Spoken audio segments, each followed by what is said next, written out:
Opened in 1964, Phoenix Raceway hosted IndyCar races for more than 40 consecutive years, and then later added the Copper World Classic in 1977. From there, it was only a matter of time until NASCAR brought the Cup Series here for the first time in 1988. Alan Kwiecki's first career win came in that race, and he celebrated with the now infamous Polish victory lap that many drivers utilize today.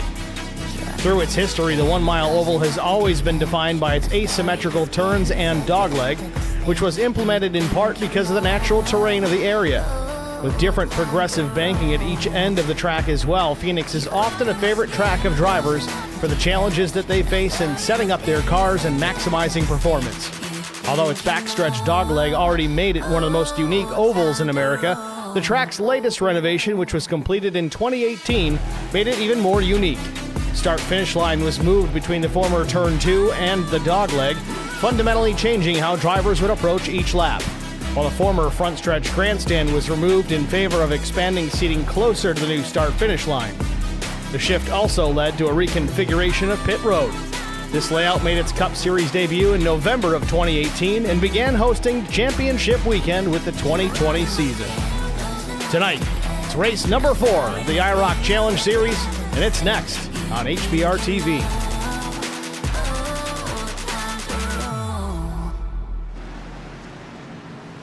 Good evening, everyone. Welcome to the virtual Phoenix Raceway. We're not in Homestead. Ignore that. Nevertheless, race number 4 of the IROC Challenge Series. About ready to get things underway here tonight. 79-degree ambient temperature, 24% humidity, partly cloudy skies. A little breezy here in the desert at 15 miles per hour. Race length, 200 laps this evening, 200 miles the distance. Drivers have a full fuel load on board, 3 sets of tires over the wall, 1 fast repair, and 3 attempts at a green-white checkered finish if it comes down to it. Practice and qualifying already wrapped up here at the Speedway. In the warm-up session now, we'll go trackside to see who's fastest to this point. Right now, it's the 28 machine of Daniel Dow, then Chris Mefford, Brandon Mefford, Kyle Terzak, and then Jesse King. That's your current top 5.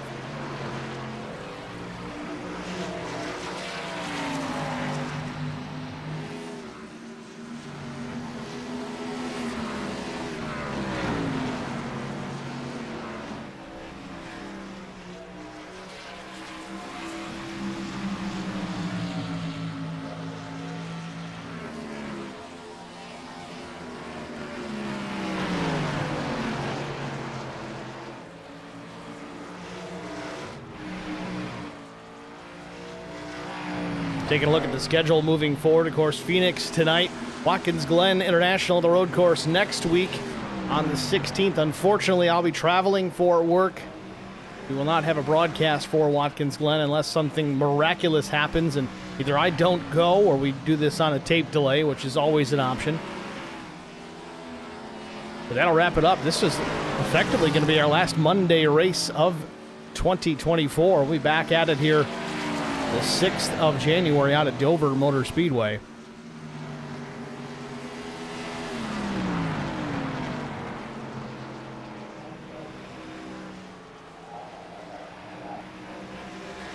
Meanwhile, Kyle Terzak goes top of the board, 27:08.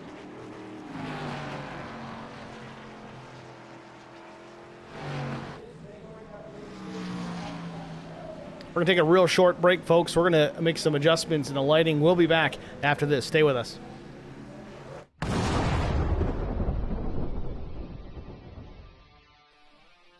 Spartan Transportation and Spartan Logistic Management is your one source for all your shipping needs.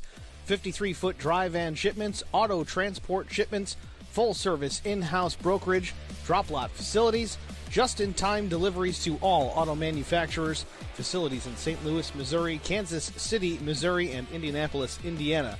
Spartan Logistics, LLC, proud sponsor of the IROC Series, Kyle Steffens, UMP Modified and Silver Crown Driver, and Gordy Gundaker, World of Outlaws Late Model.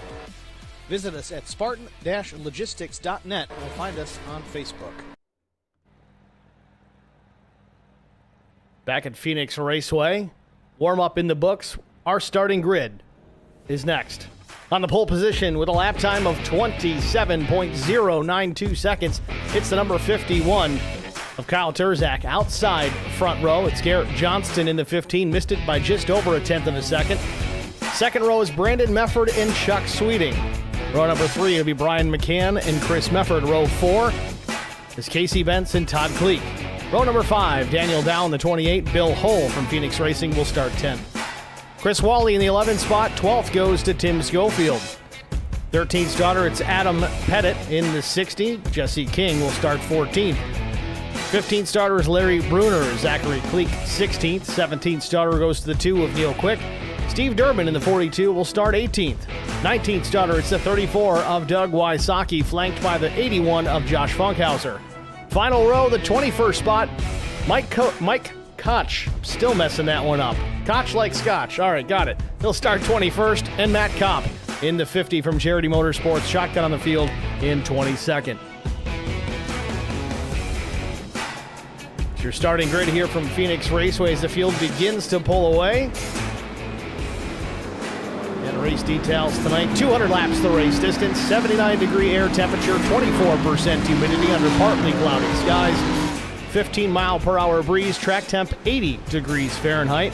Drivers with a full fuel load on board at 100%. 3 sets of tires, 1 fast repair, 3 green-white checkered attempts if needed.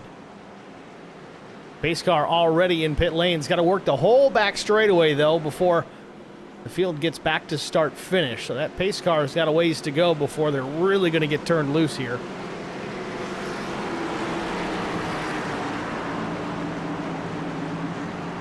So front row will be Kyle Turzak, Garrett Johnston to lead them to green.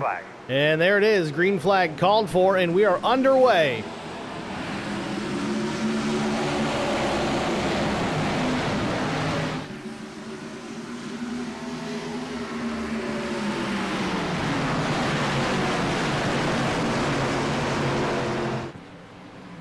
Turzak leads him to the back straightaway. Mefford and Johnston side by side.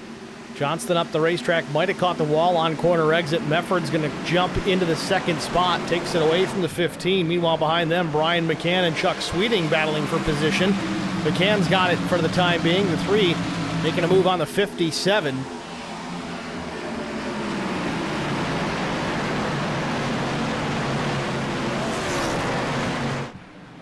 Casey Bentz banging doors with Chris Mefford side by side off of turn number 2. They both get away clean. Mefford's going to get away and get clear, however, so Chris Mefford's going to hang on to that 6th spot for the time being. Bentz going to try a battle back on the bottom. Nothing doing just yet.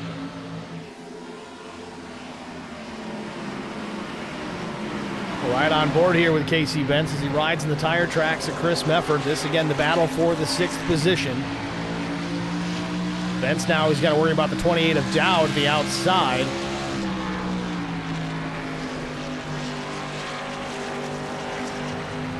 Casey real clean through turn 4. Smooth on the throttle.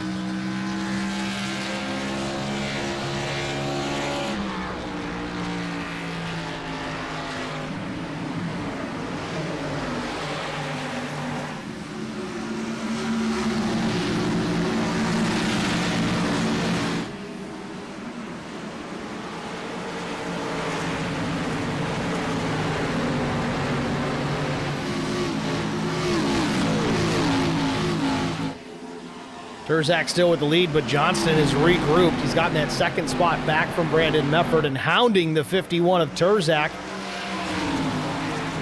Just off turn 2, down the back straightaway. Turzak still in command, but only by about a tenth of a second. Not worth counting car lengths. Into turn 3, though.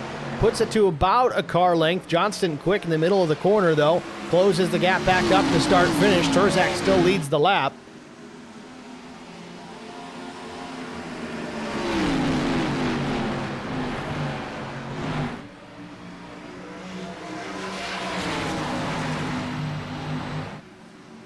Johnston catches the wall again off turn number 2.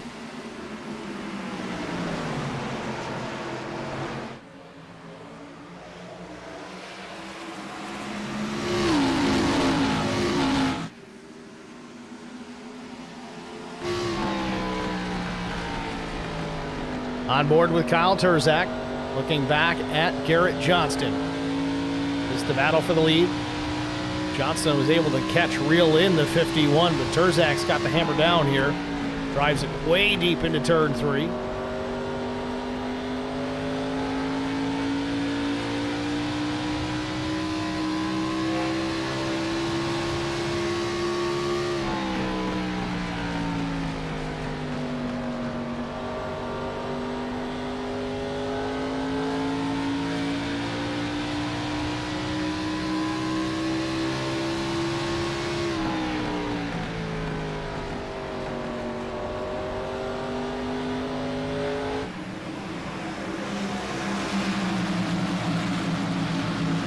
Terzak chipping away, just getting a little bit more distance between himself and the 15. It was just about a tenth just a few laps ago. Now it's just over a tenth and a half, maybe 2 tenths, depending on what part of the racetrack they're running. Terzak's last lap at 27.94, only 100th slower than Garrett Johnston, but same lap time for Brandon Mefford. These top drivers here in the top 4, really, because Brian McCann ran a 27.91, and then Chuck Sweeting in 5th at 27.87 as well. These numbers changing, of course, as they cross the stripe, but top 5 drivers all very tight, very close.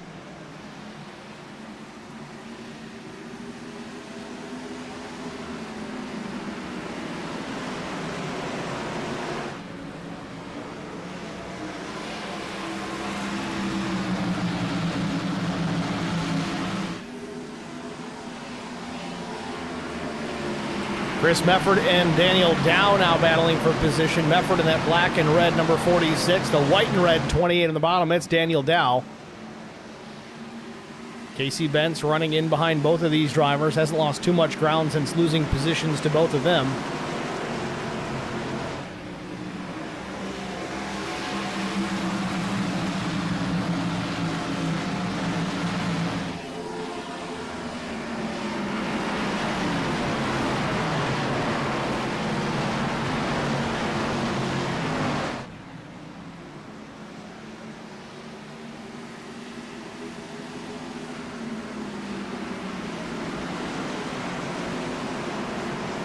Todd Cleek, Jesse King side by side for position.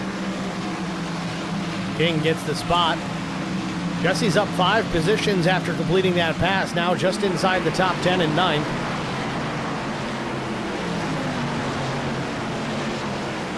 Chris Wally closing in on the 45 as well. Also Tim Schofield following in the tire tracks of the 75. Big wiggle for Schofield. Tank slaps it down the backstretch, but saves the race car, continues on. We'll keep an eye on the 12 here for another lap to see what happens next time.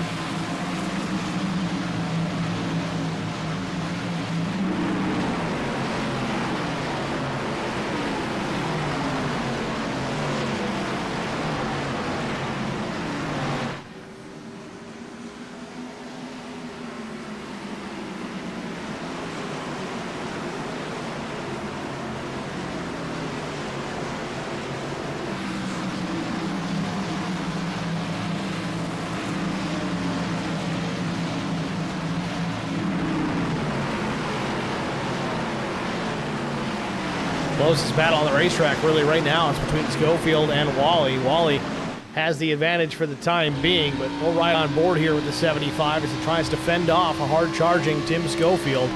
Wally's in the 10th spot, wants to hang on to that top 10 position. Schofield continuing to try and move forward.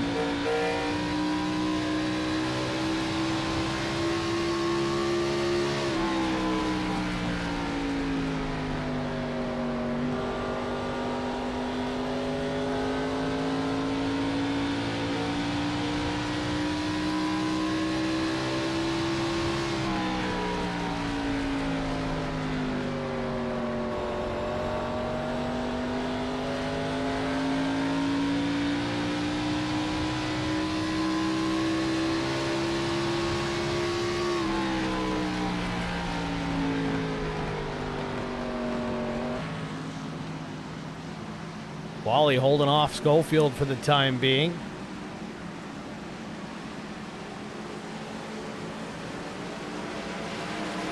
Top 5 hasn't changed much. Still Terzak, Johnston, Brandon Mefford, Brian McCann, and the 57 of Chuck Sweeting.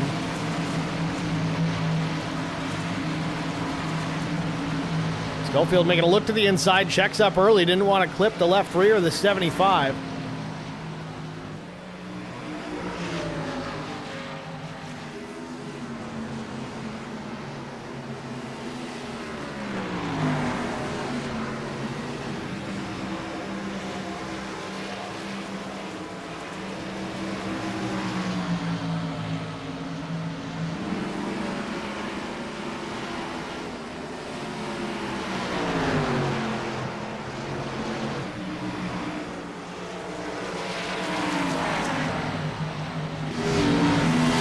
Another moment for Schofield out of turn 2, has to catch the car.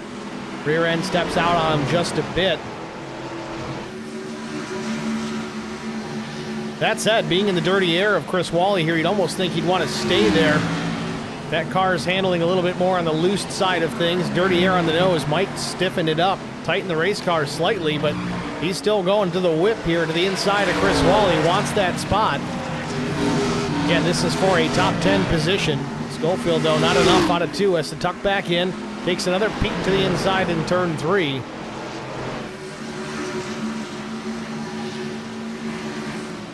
Wally's going to go hard left and shortcut the dog leg.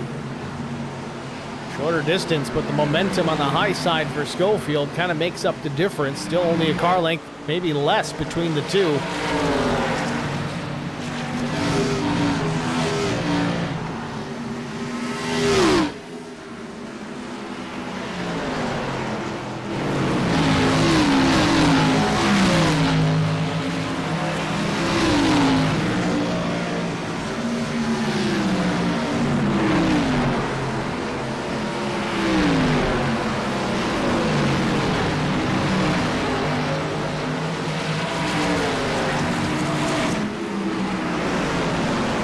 "22 laps in the books, have been clean and green from the outset.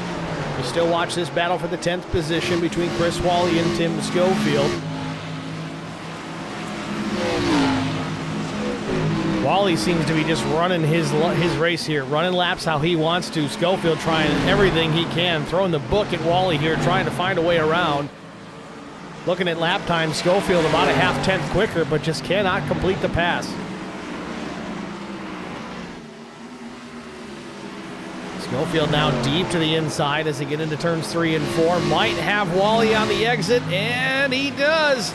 Slides him up there, crossover from Wally. He's going to cross down to the bottom of the dog leg again. See if that gains him some track position. Now he's alongside Schofield. Oh, and he loses it just a bit. Saves the race car, though. Doesn't want to get into the 12. Now I think Schofield, if he can cool those tires down a little bit, he might be able to put some distance between himself and Chris Wally.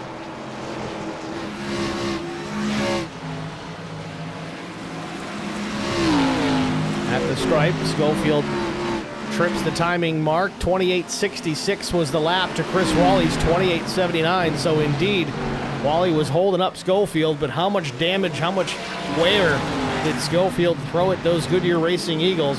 Will that be an issue? Have to keep an eye on that later on. Caution. Caution is out. Bossman, you're doing a good job. You want to give us an update on that car? This may just be our competition caution. We do have one comp caution per event.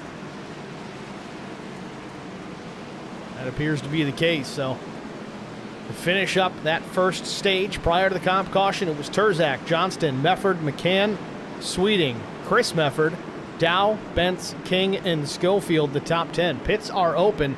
Nobody wasting any time. Terzak, Johnston, Mefford, McCann, Sweeting, everybody coming down. A few drivers might be staying out here. Chris Mefford is one of them. Todd Kleek, Zachary Kleek appear also to be staying out. So once again, some differing strategies here in the pit cycle.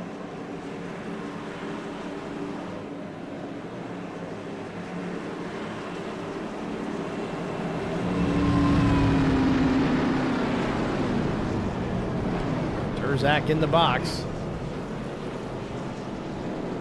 Fuel only stop this time, it appears, for most everybody up and down pit lane. Terzak certainly one of them. Jesse King, though, I don't think he stopped. I don't know if he missed his pit box or what happened there with the 51. I'm sorry, with the 25, that is.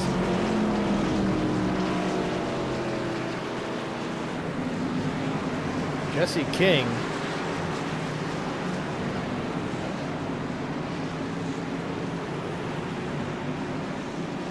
Honestly, if I'm Jesse King here, do I try to come back in? Well, he's gonna.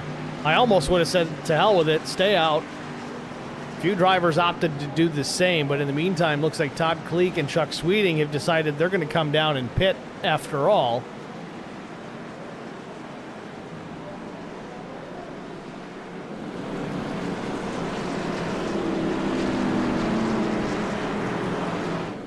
And we got Zach Millett in the chat yet again. That S4 guy on the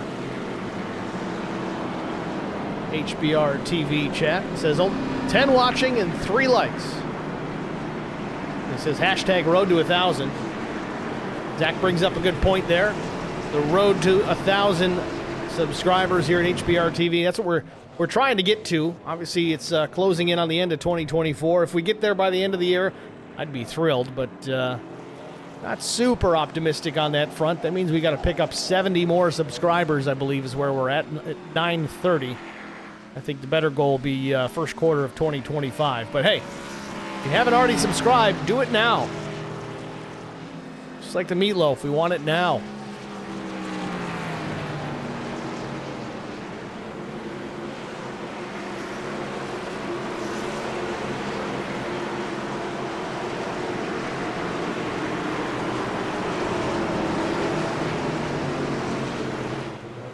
Field doubled up. Pace car is in. Green flag in the air. Chris Mefford's going to lead them back to the stripe.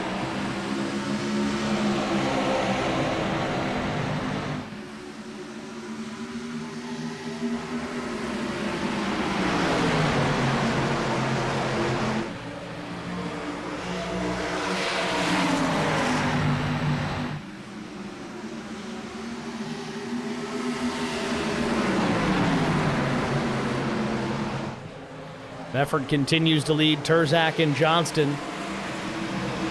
No real tire advantage here. Again, some drivers stayed out. Most drivers did not, but those that pit, seems that the majority went with fuel only. Some did put some tires on, so we'll likely see them rise to the front of the field quickly here.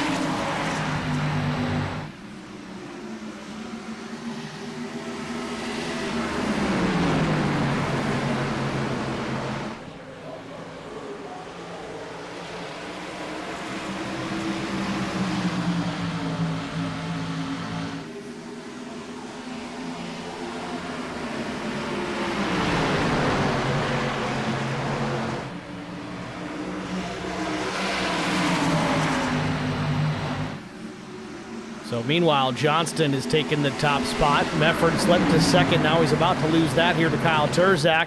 And the 28 of Dow gets into the back of Mefford just a touch. I think that was just incidental contact. Checked up quite a bit as to not wreck the 46, but contact with Mefford and Terzak. Mefford comes up and hits Terzak, but sends himself into the inside pit wall just before turn number 3. We stay green. Significant damage for Chris Mefford.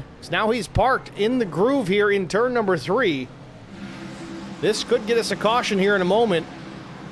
Where are the leaders? They're just crossing start-finish. Mefford starting to drive away here. Smoke coming out the back.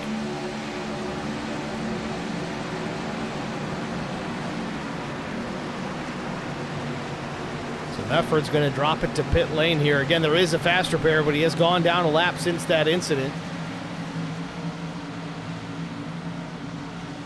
Back out in front now. 15 of Garrett Johnston takes over. McCann now second. Dow third, but Terzak has dropped back to P6. Don't know if he's sustained some damage with that contact.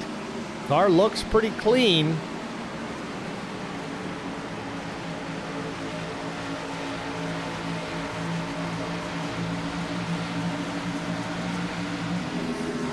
Following up on the stream chat, we've got both the HBR TV and IROC TV chats up and running now. Of course, we got Zach Millett over on the HBR TV chat. We had some others. Of course, Kyle Terzak saying hello, Shane Irby, and I don't even know how to pronounce the spelling of that one, but he says LFG. Come on, y'all. Thanks for checking in, guys.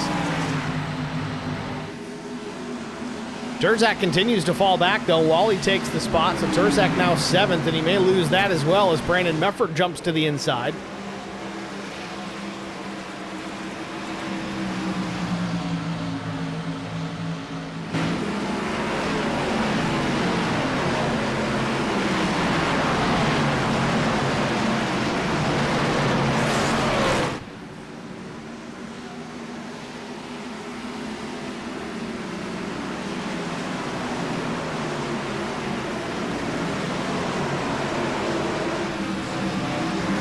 some battles further back here. This for the 11th spot. Josh Funkhauser and Bill Hull battling it out. Bill in the number 48 machine on the high side. In behind them is Adam Pettit. Adam just kind of maintaining here. He's 13th, started 13th. Admittedly said to us last week that Phoenix was just not his place.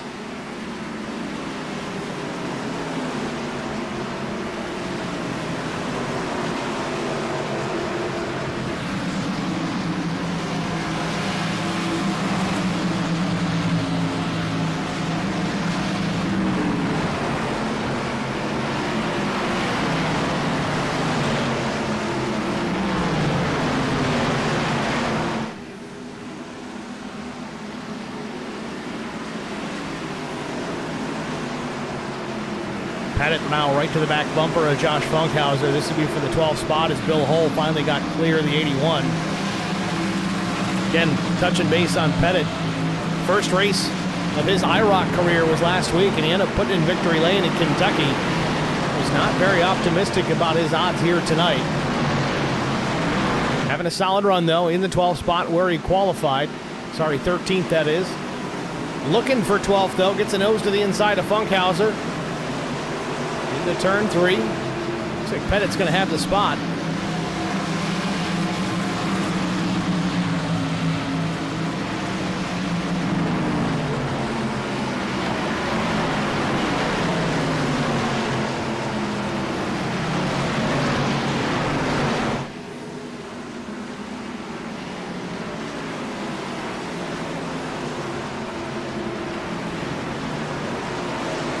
Terzak still holding off a hard-charging Brandon Mefford.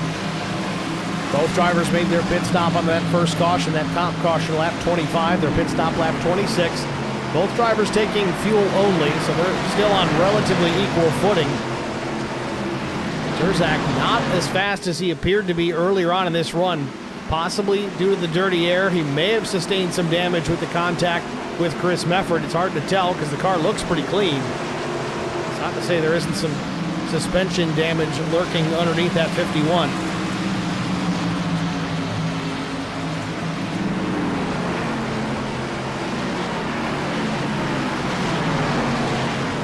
While this battle continues here, let's see if we can catch a look to see another angle here on what happened with Chris Mefford and Kyle Terzak not that long ago. They made a little contact on exit.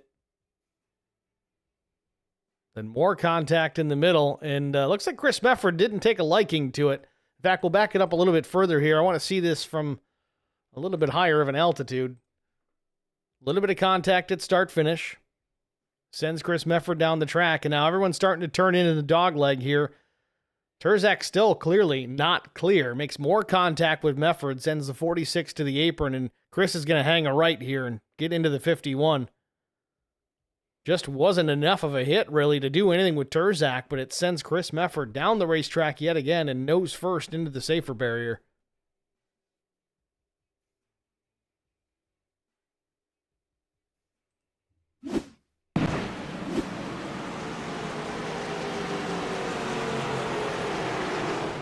Meanwhile, second caution has come out, a problem for Matt Kopp.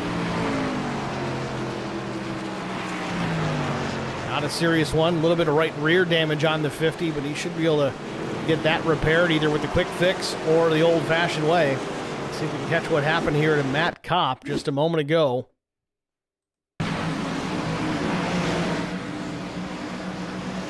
Neil Quick having a little bit of a moment, then the 45 checks up, and it's the domino effect.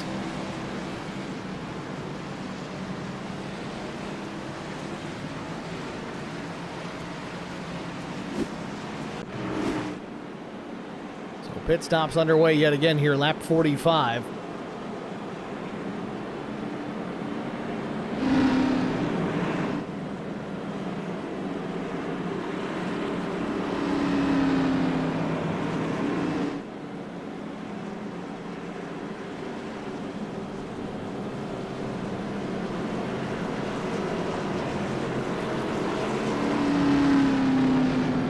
So Dow does a fuel-only stop as well.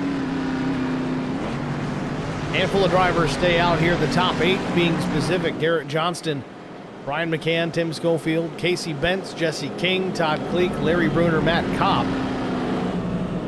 Interesting that Kopp stays out on the racetrack, still showing damage on his number 50 machine. He was the reason for the caution, effectively. Others were involved, but...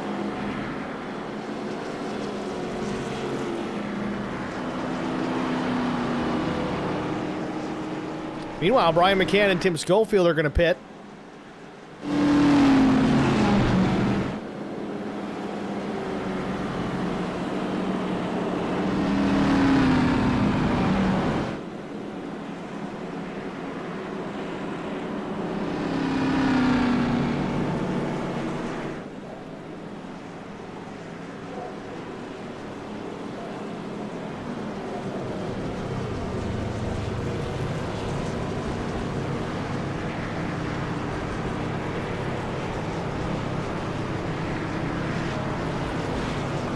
McCann's going to bolt on some tires here, 4 to be exact. Top off the tank again. Get back at it. Tim Schofield going to go around the outside here. Looks like he may get out there before McCann, or will he? Tough to say. Looks like he does. So both these drivers are going to start at the back. Chris Mefford shown 22nd. Other driver's going to opt to pit too. This is late in this caution period to make these pit stops. Bill Hull's going to come down. Steve Durbin's going to come down.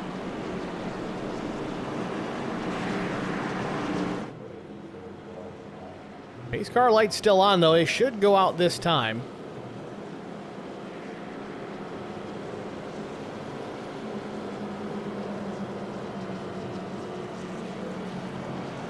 There you have it.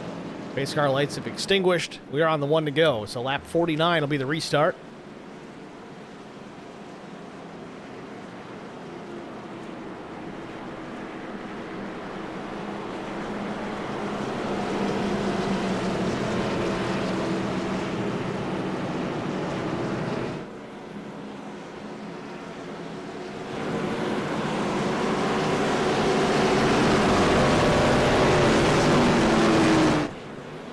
Pace car is in.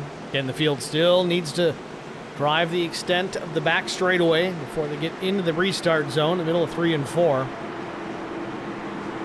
Tricky restart zone here at Phoenix, as it is in the middle of a corner.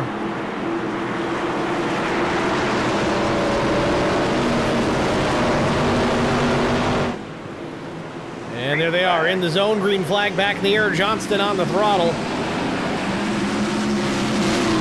Big jump.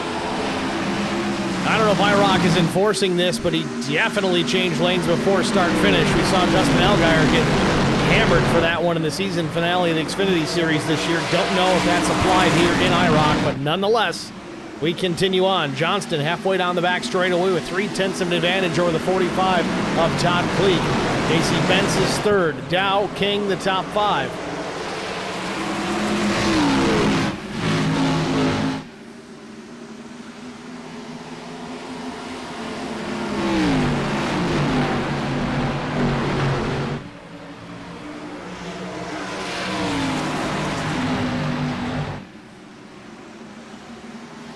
Big time net code there off of turn number 2. Don't know what happened there. Looks like everybody exploded, but no harm, no foul. Looks like everyone's going to continue on. 3 wide. Brian McCann working his way through into 34. Funkhauser, no. Wysocki is around. Either hits the wall or straightens it up, but either way, he's going to continue on. No caution.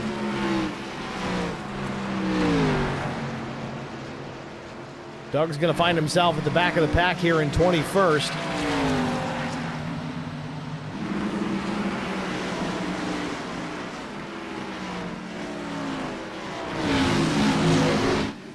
Meanwhile, Johnston continues to lead. Just under half a second advantage over the 51 of Kyle Turzak. Both drivers battling 1 and 2 here quite a bit this evening, but Johnston has not pit since lap 26. Johnston did take tires at that point, but so did Turzak, except it was at lap 45, not 26, so he's going to be coming in a hurry. Just a car length now between the two. Turzak drops to the inside, takes a peek, gets alongside of the 15. He'll have the lead on corner exit. Indeed, he does. Down the back straightaway, Turzak out in front now. Johnston thought about a crossover, didn't have enough momentum to make it work. Turzak back to the point here, coming to lap 54. Further back, battle for the 4th spot. Casey Benson, Neil Quick. Quick regrouping now, back into the top 5.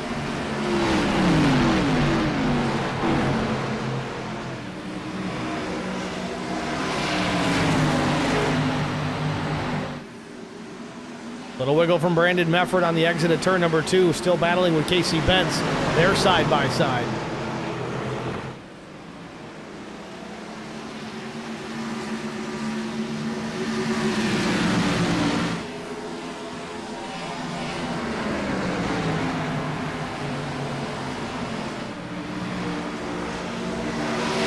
Three wide battle for position just up ahead. They were 3 wide, the middle of 1 and 2. Quick backs off a bit, tucks back in behind Down, now tucks in behind Brandon Mefford. Brian McCann closing the gap as well. He's shot out of a cannon. McCann restarted to the back of this field. He's already up to 6th.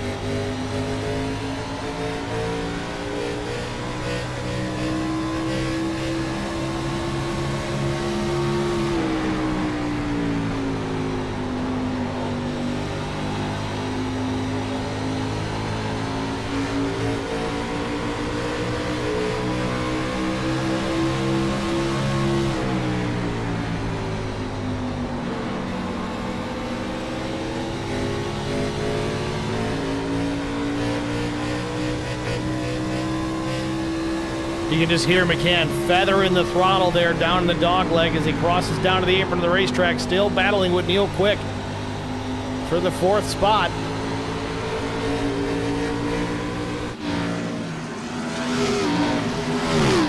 McCann's going to tuck back in behind the 2 for the time being. So top 5 is Turzak, Brandon Mefford, Garrett Johnston as Johnston slipped now to 3rd. Then it's Neil Quick and Brian McCann.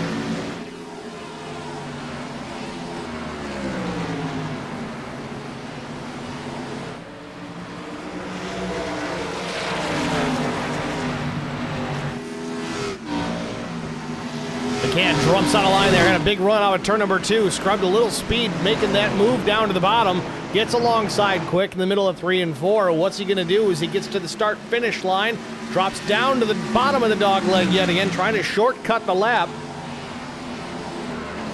Neil Quick battling back on the outside yet again, both drivers side by side, and they're closing in still to Garrett Johnston. Even while they continue this fight, they're still gaining ground on 3rd place.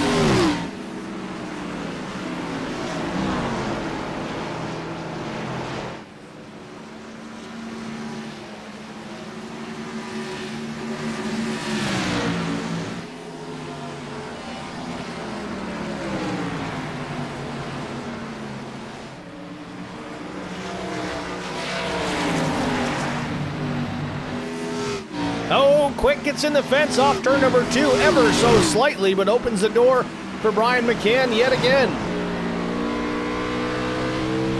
More than opens the door, lets him drive through it. McCann now up to 4th. Quick slips to P5.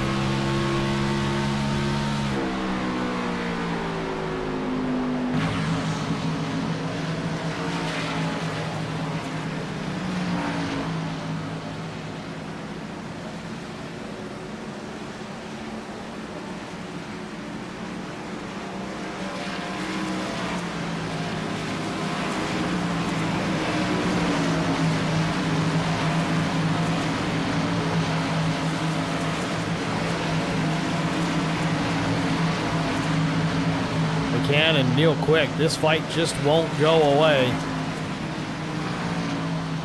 Both drivers appear to be really evenly matched here as Quick drove it back to the inside for a brief moment, but now McCann drives it deep into turns 3 and 4. Closes to the back of Garrett Johnston.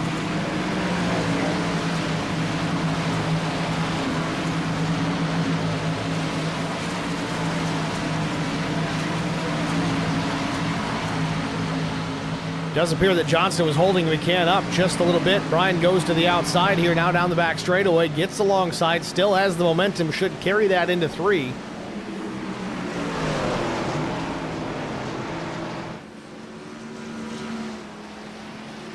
And at the line, McCann up in the 3rd spot. Gets clear of the 15 of Garrett Johnston. Checking on the race leader again, Kyle Turzak still out in front, 2.5 seconds the lead over the 83 of Brandon Mefford. About 4 seconds total back to Brian McCann.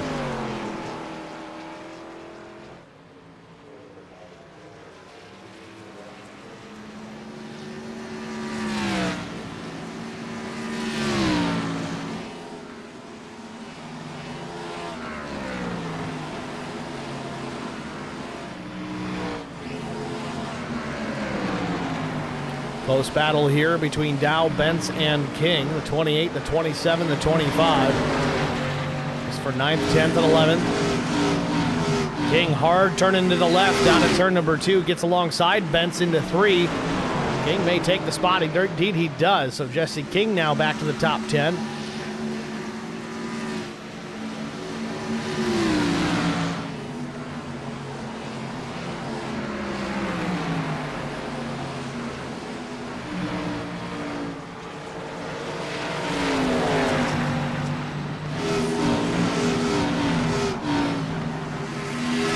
King loses connection for a brief moment.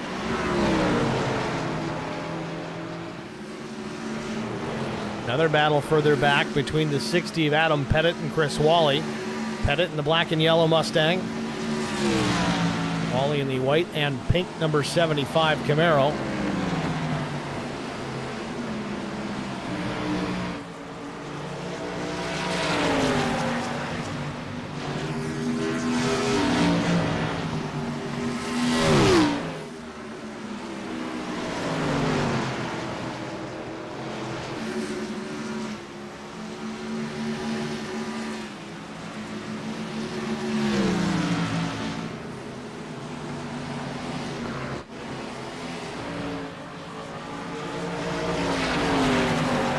Battle for 9, 10, and 11 here has cooled off slightly.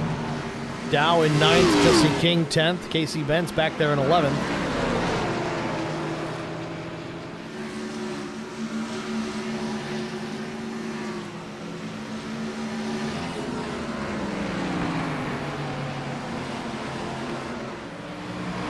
Tim Schofield running in P6.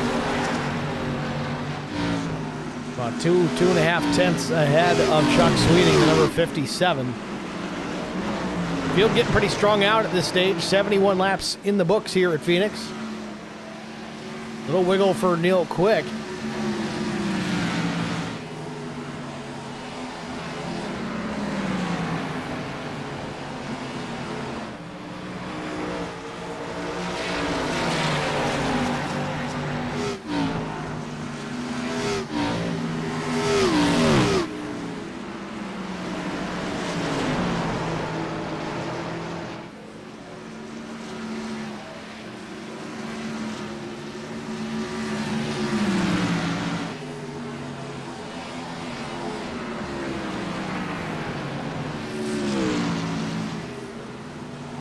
Pettit now stretching out his advantage over Chris Wally by a considerable margin, about 6, 7, 8 car lengths back to the 75.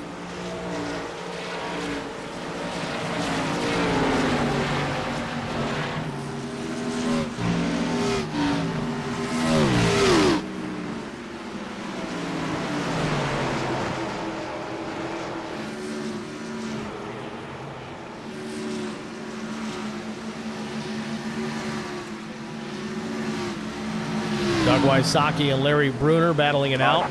And we have a caution. All right, buddy, a couple laps by yourself. And big trouble. Neil Quick, Tim Schofield, and others. Looks like Chuck Sweeting involved in this. Schofield couldn't see where he's going.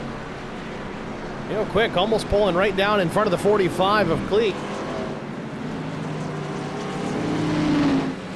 Caution number 3 on the speedway, second for cause tonight.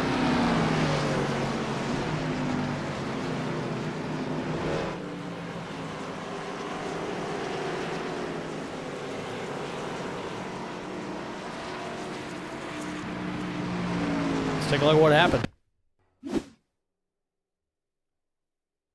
Monster hit there. A bit of a right hook, it seems, from Neil Quick. Let's back this up a little further here. See if we can get a better angle on it.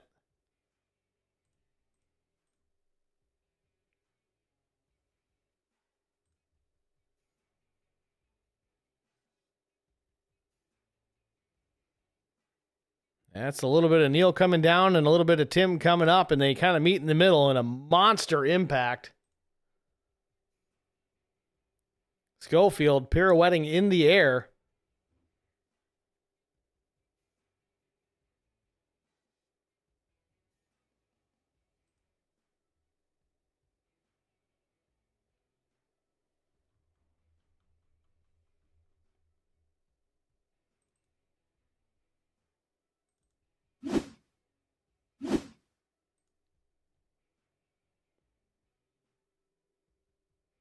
Straight on.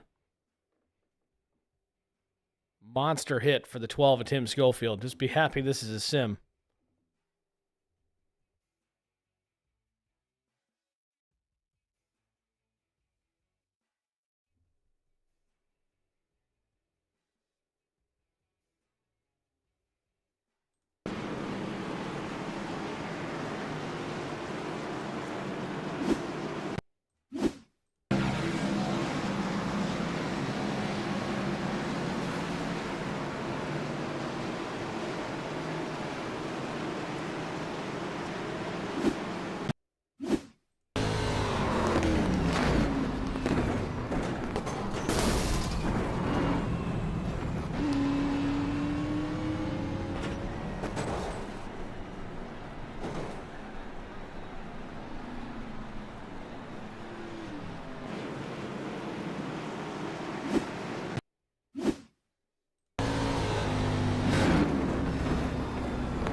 Plenty of big hits to go around.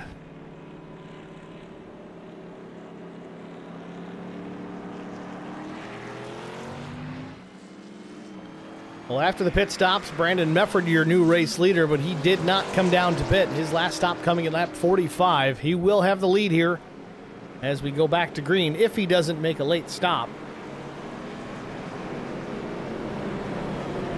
I don't anticipate that as the pace car lights have gone off, so we'll be green the next time by. Might wave this one off, though. We got to get everybody lined up here, double file. Field is pretty well spread apart here as we get ready to go back green.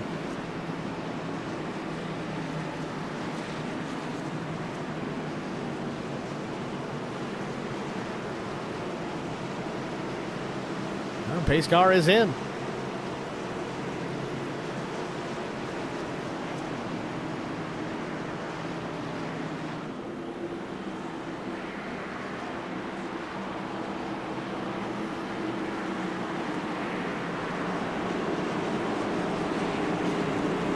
Pay close attention here to the EV3 of Brandon Mefford. Make sure he does not spin the tires. Again, a tricky restart zone here. It's in the middle of the corner. Green flag. And there he goes. Mefford on throttle. Good restart.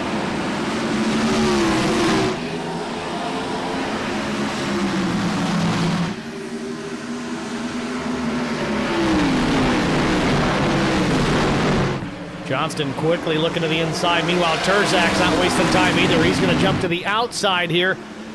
Mefford blocks, crossover from Terzak. He's tucked in behind Garrett Johnston now as they're in 3 and 4. Johnston takes over the race lead. Mefford slips to third. Terzak second.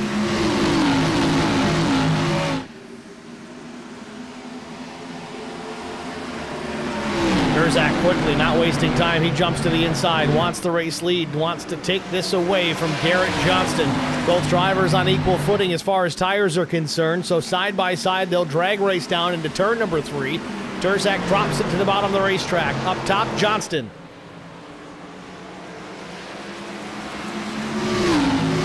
Johnston's going to lead the lap, not by much, but it doesn't matter by how much as long as you're there first.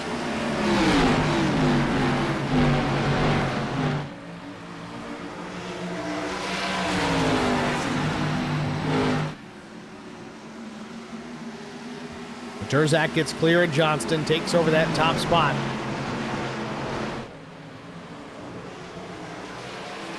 "80 laps complete here at Phoenix Raceway. It's Turzak, Johnston, Brandon, Mefford, Dow, and Bentz your top 5.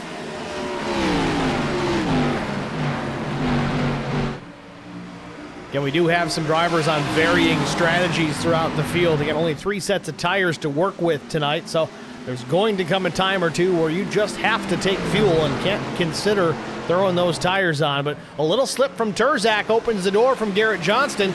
Garrett gets back to the inside, wants that race lead back.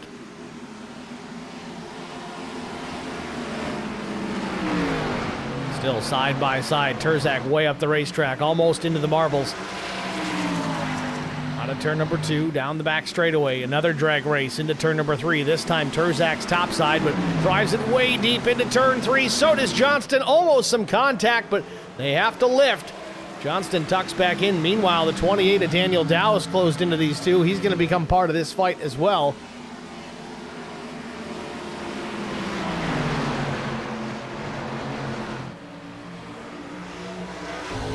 On board with Garrett Johnston, battling for the race lead with Kyle Turzak. Johnston now, he's got company to his inside. Loses the second spot just like that. Dow jumps to the second position, now sets his sights on Turzak.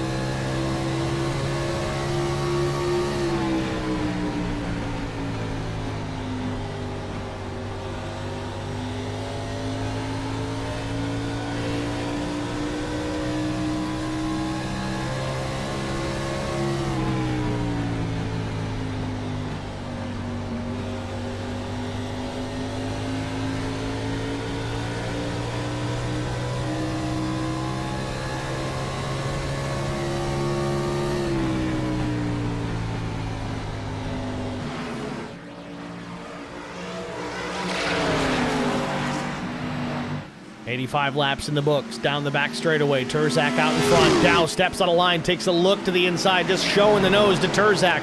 Inches between the 51 and the 28 as they battle for the race lead here. Out of turn 4, across the stripe. Turzak still leads. Both drivers cutting the course just a little bit. Sparks fly. Dow now taking a peek to the outside on Kyle Turzak, trying to keep the 51 guessing, but this is also allowing Johnston to get caught back up. 3-car battle for the race lead. Dow jumping to the inside yet again. Gets alongside now, drives it deep into turns 3 and 4. Turzak's not going to burn up his stuff fighting for this, or is he? Bit of a crossover. Turzak back to the inside, crosses the stripe. Might have led that lap. It was awfully close, but Turzak was almost into the pits. Crossing over the dog leg there, takes the lead back into turn 1.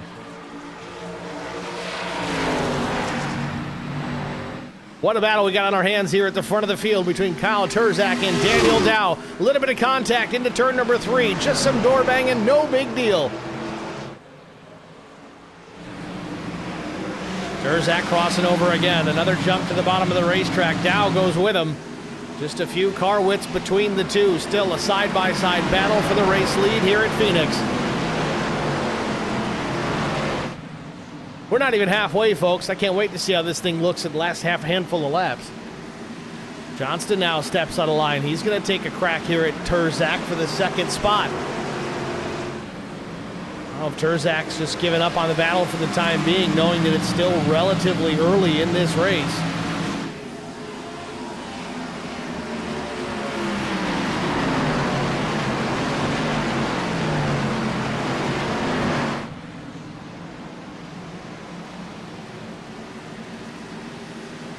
Turzak a shallow exit there in turn 2 and then crosses up in front of Johnston. Johnston did not care for that one bit, but jumps right to the inside, takes the second spot away, move Turzak back to P3. Much different than the run we watched earlier on where Turzak had jumped out to a 2.5-second advantage. Now with Daniel Dow out in front here. Started in the 9th position, but now that he's got some clean air, he's going to be fast. Now Casey Bentz jumps to the inside. Terzak almost doesn't see him.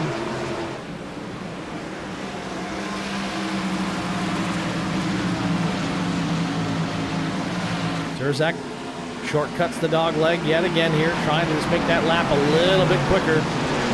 Bentz stays up topside, carries more momentum in doing so. Here comes Adam Pettit. Adam cracking the top 5 now. Pettit started 13th.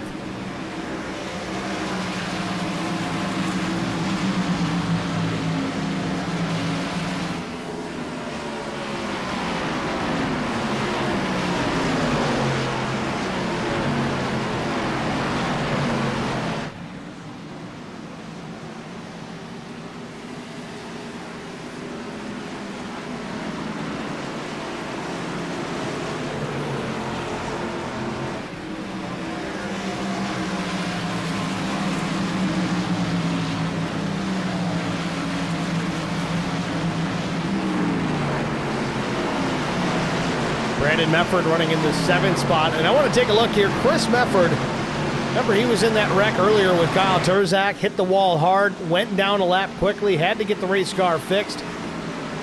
Might have even been down 2 laps at the time, but he's made them up. And he's inside the top 10, running behind the 83 of his brother Brandon. Car looks good. Chris Mefford certainly not out of this one yet.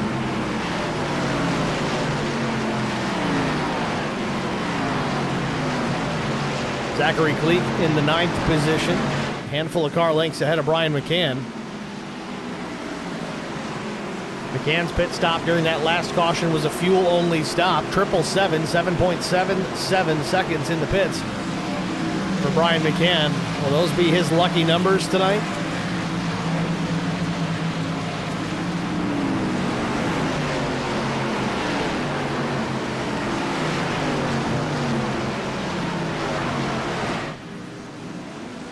Jesse King dirt tracking it out of turn number 2.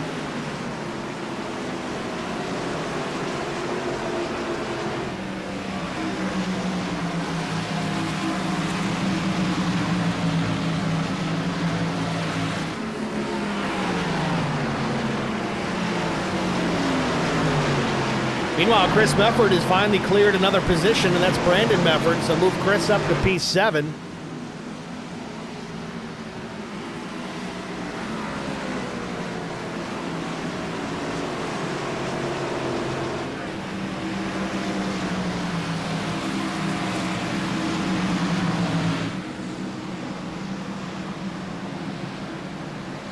Jesse King going to drive it deep, almost making contact with Kyle Terzak. Has to check up pretty considerably. Back to the gas, closing back in on exit.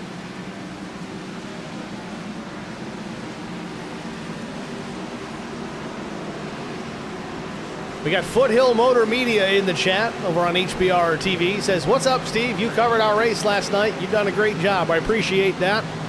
Obviously, I don't know your name other than Foothill Motor Media, but thanks for checking in. I do appreciate that. Jesse King almost getting into Terzak. Another dirt track style pass for the 25, and he gets clear of Terzak. Terzak's wondering what the heck just happened. Jesse King now into the top 5. Foothill Motor Media talking about our coverage of the Pro Sim Racing Alliance last night. Race 1 of their season, kind of a coming home for us here at HBR TV. That's where we started our broadcasting career. It was the Superior Class Auto Racing League at the time. They've since rebranded, but a lot of familiar faces. It's a good time calling that race last night. Peyton Wagoner, all right. Thanks for checking in, man. Appreciate that.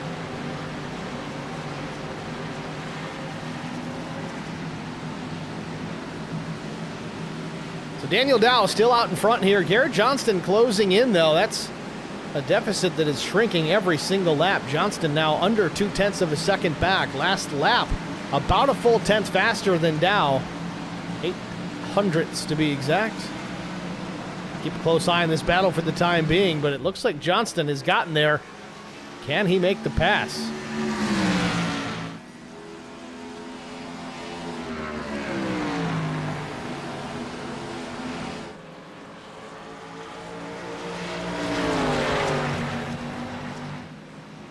Last lap, both drivers running identical lap times at 28.53 seconds.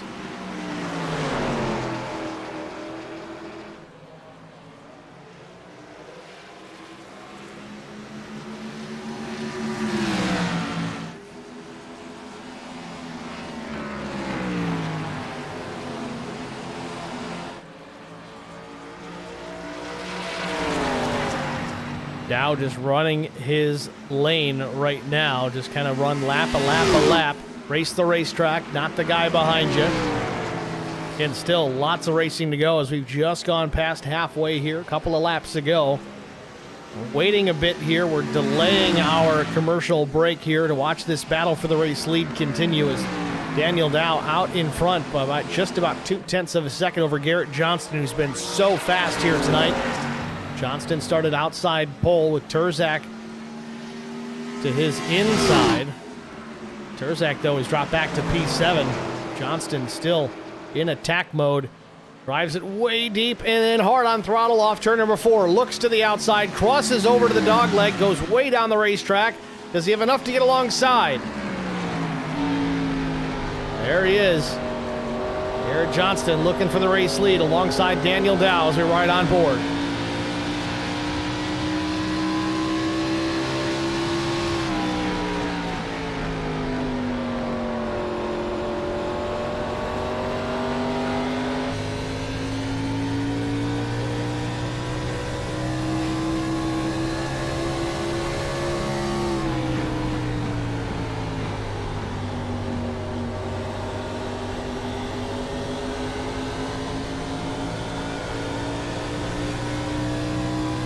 Johnston might have clipped the wall there a bit off turn 2. Gives Dow a little bit of breathing room.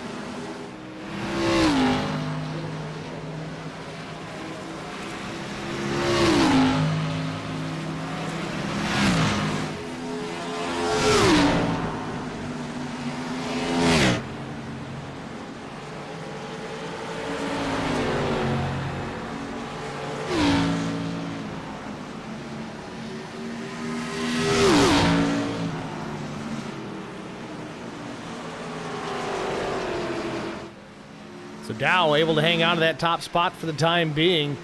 Johnston went back to about 0.3. Now has closed it to about 1/10 of a second now. Johnston just cooling the tires, making another go at it. That time by Dow was just a few hundredths quicker than Johnston, but is that just a matter of dirty air and being able to be out in front of the 15? Johnston can get clear, we'll find out.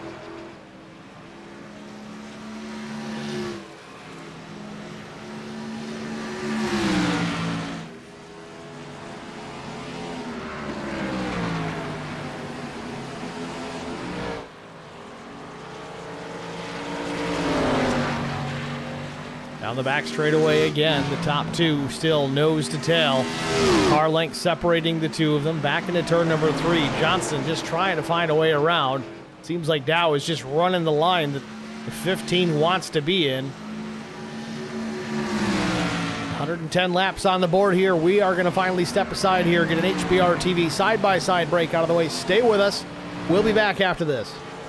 I met Marcos Garza when we were doing radiothons for St. Jude Children's Research Hospital. We needed sponsors to help us raise money, and he's always the first one to jump in. I would describe Marcos and his team as upstanding, someone you can trust, and he is just a genuine guy. Marcos has been very generous. He has a genuine concern for people. You need somebody that cares about you. And that's what Marcos is, and that's pretty much what this firm is. The Garza Law Firm. Let us help.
Back at Phoenix Raceway, and the battle for the race lead has continued through the entire break. This is going back to prior to lap 102. Almost 20-plus laps these guys have been battling for the top spot. Garrett Johnston and Daniel Dow duking it out for the race lead here at Phoenix.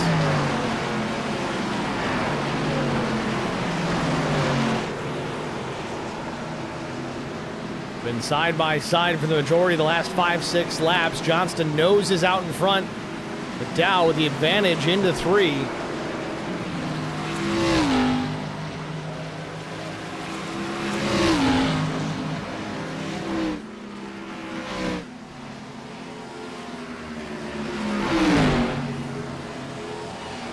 Dow slips up the racetrack just a bit, closes the advance of the 15. Garrett Johnston with a little bit of a run off turn number 2. We'll see what he's got in store into 3. Just doesn't quite have enough momentum to clear Dow on the outside. Might need to switch up a little bit of contact, and the 28's in the fence. Johnston right hooks him, sends him up the racetrack in turn 4, and the caution is out.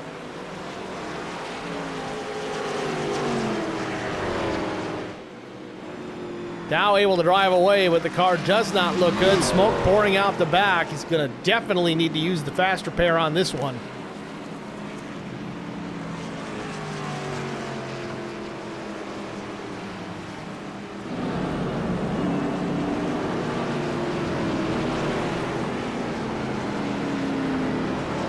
A lot of drivers coming into the pits here, but the red lights are on with the pits being closed.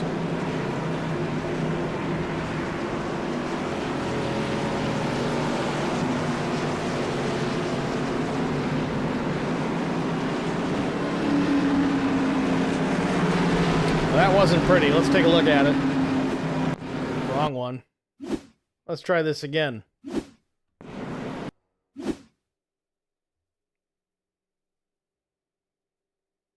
Monster hit for Dow.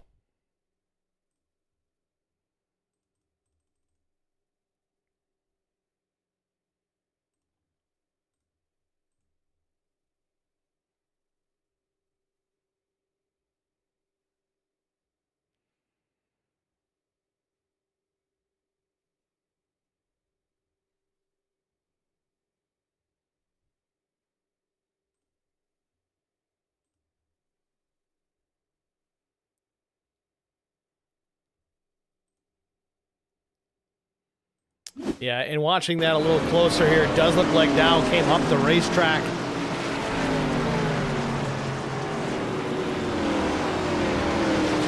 Seems like Johnston just did not want to give up any position there or yield in any way, shape, or form. It's, I don't know, with 80 laps to go, I still think it's a little early in the race to be that aggressive. I know they were battling for quite some time, and man, they were doing a great job racing clean, and then all of a sudden they weren't.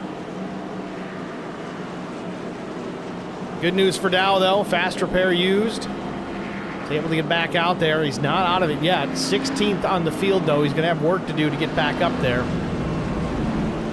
Ironically enough, though, Garrett Johnston still in front. Still shown as the race leader. No, it's not a late model stock race or anything of that effect, but a lot of these times you see an incident like that, they won't necessarily force that driver to the back, but a lot of cases you'll see a driver drop himself to the back in that instance. I think there's a little bit of blame on both sides there. Obviously, Dow did come up the racetrack, but I think Johnston had the ability, could have lifted just a touch. I know these guys are fighting for that top spot, but man, with 80 laps to go, it's just not time.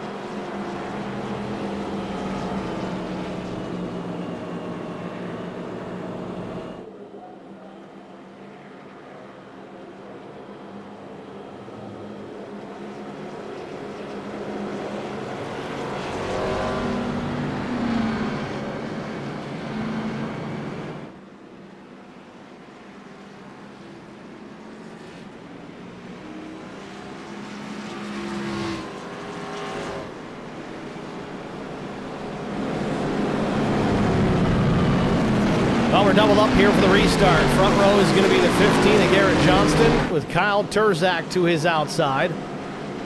Looks to be everybody decided to pit this time. Johnston, though, fuel only. Terzak now with fresh tires. With all the battling that Johnston was doing with Dow, he's going to have a whale of a time because he definitely took some life out of those Goodyear Racing Eagles underneath that car.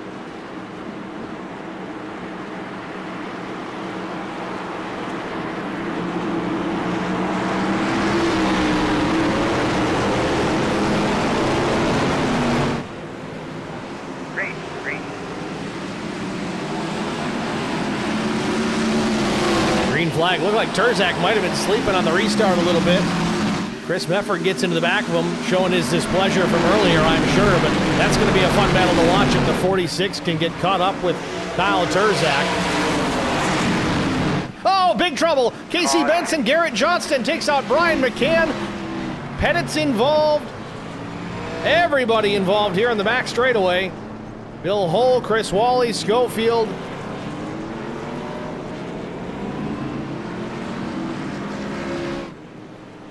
Bit of a parking lot here on the backstretch. Let's get a look, see exactly what happened just a moment ago.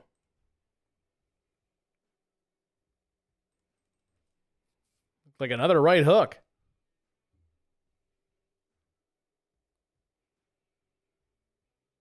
Casey Bentz comes up the racetrack just a bit, inches really between the two race cars of Chris Mefford and Casey Bentz. Not enough room. Bentz goes up the track, hammers the wall, clips Garrett Johnston. Brian McCann gets a piece, so does Pettit. Chuck Sweeting might squeak through here without major issue. Gets a little bit of contact. Zach Kleek trying to sneak through. He slides in. He's going to get the outside wall just a bit. Looks like Neil Quick might get a piece.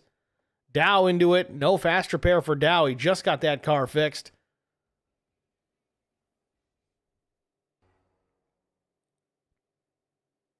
Bill Hull just trying to squeak through, and the hole's just not big enough.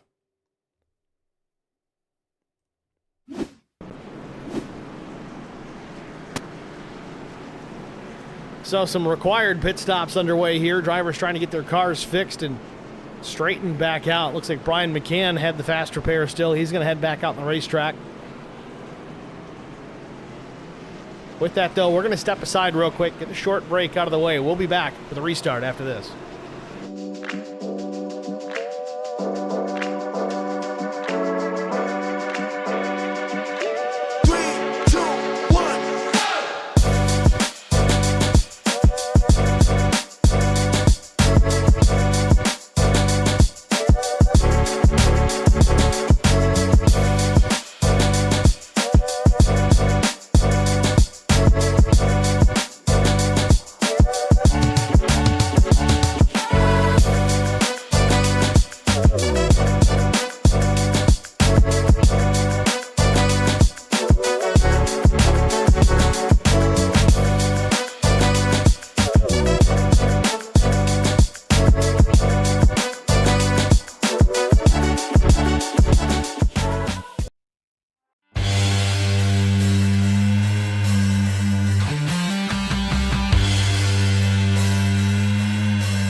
Lane. None? I turn now. Good luck, everybody else.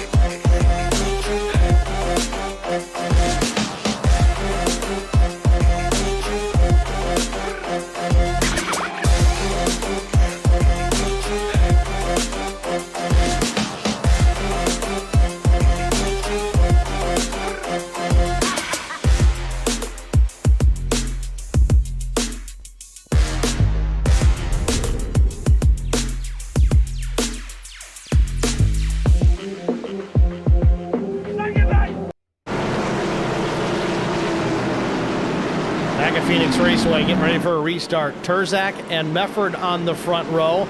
Behind Terzak is Chris Mefford. Remember they had a little get together earlier on in the race? Well, let's see if they have another one here as we're getting ready to go back racing. Pace car is in. Field still needing to work the back straightaway here before they get to the green flag.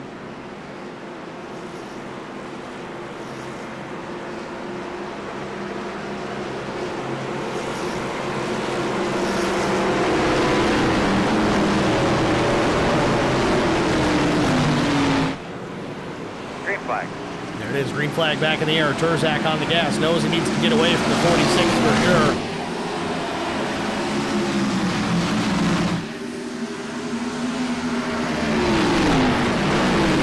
Mefford and Mefford side by side. Chris on the bottom, Brandon up top.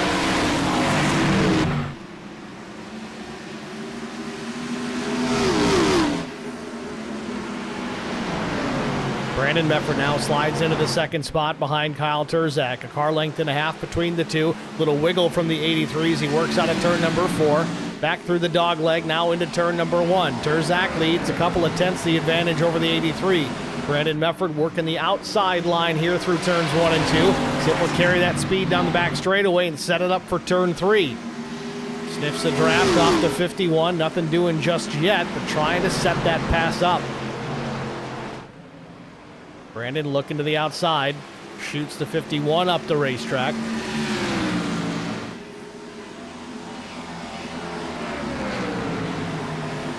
And Mefford to the outside. This for the race lead. Turzak with a nose the advantage now into turn number 3, but Mefford alongside still into 3 and 4. May carry some speed off the corner here across the stripe. Would have been too close to call. I think it may have been Mefford though at the line. Turzak cuts the dog leg again, but barreling high side into turns 1 and 2. Brandon Mefford getting it done the long way around. Brandon Mefford to the point. Lap 132. Now Turzak in second. Now he's got to worry about the other Mefford, the 46. Chris Mefford jumping to the inside. Turzak not fighting too terribly hard, knowing the history of this race between the two of them. Turzak willing to concede the spot for the time being, but will take advantage of an opportunity if he has to. Shows his displeasure back. Not backing down. Gets into the 46 a little bit into the corner. I gotta say, though, Chris Mefford, not the bear I'd want to poke.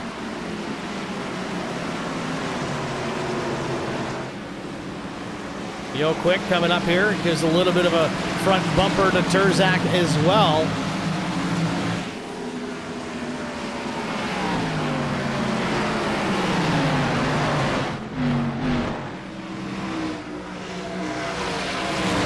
Turzak trying to hold off Neil Quick, but he's got Jesse King breathing down his neck as well. Thought he was going to be the meat in the sandwich there in a 3-wide battle, but Turzak hangs onto the spot for the time being. Quick's going to switch lanes, goes up the racetrack. Jesse King does the same, but he goes to the bottom. Meanwhile, out front, Mefford and Mefford 1-2. Brandon leads. Chris is second. Still watch this battle with Turzak. Turzak, though, reeling the 46 back in here now down the back straightaway. Battle for the second spot is on yet again. Jesse King gets clear. Neil Quick. Oh, contact, or was there?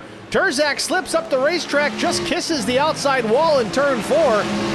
Grabs a gear and continues on. I don't know if that was a net code issue or if he just lost it. And I hate to just rewind these for these types of incidents because it doesn't give me anything, but I want to go back and look to see exactly what just happened there to Kyle Turzak.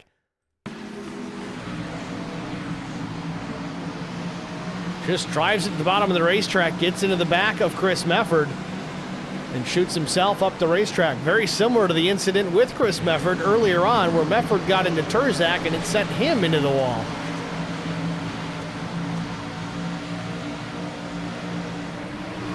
Turzak drops back to P7. That's the thing sometimes. You just got to bury the hatchet and race the race. Turzak costing himself some track position there between the feud with himself and the 46. So through that, Brandon Mefford a 2.1 second advantage over his brother Chris. Chris runs second, but for how long? Neil Quick applying pressure now. He wants the spot. Does appear that the 46 sustained a little bit of damage from that contact from Turzak. I think the left rear bumper showing some damage. Let's go on the roof cam here with Neil Quick and see if we can get a look at it. Indeed, that is the case.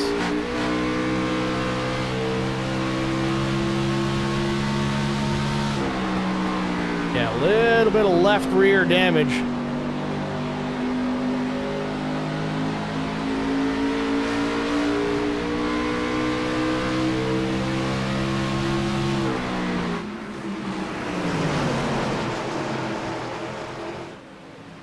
Chris Mefford, though, still running laps within 200ths of the race leader, so doesn't appear to be affecting the car too much at this point. Brian McCann, though, after his faster pair being used, his car's nice and clean again, and he's working his way back into the top 5. In fact, runs P4, just got clear of Jesse King about a lap ago.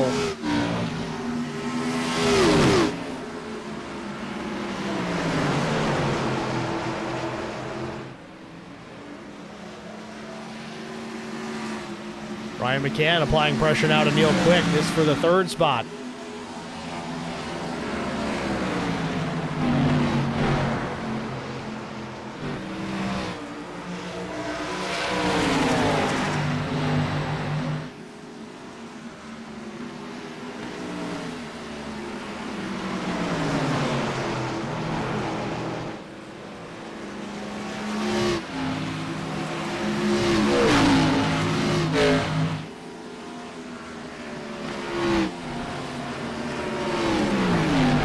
Finally having to deal with some traffic in behind him now as Terzak applying some pressure. Brian was unable to take the spot from Neil Quick.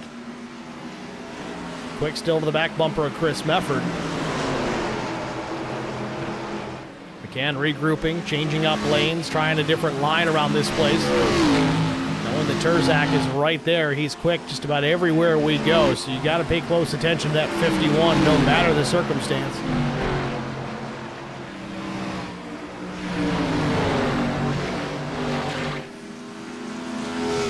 Watch these battles continue. Quick still applying pressure to Chris Mefford. McCann applying pressure to Quick, and Terzak applying pressure to McCann.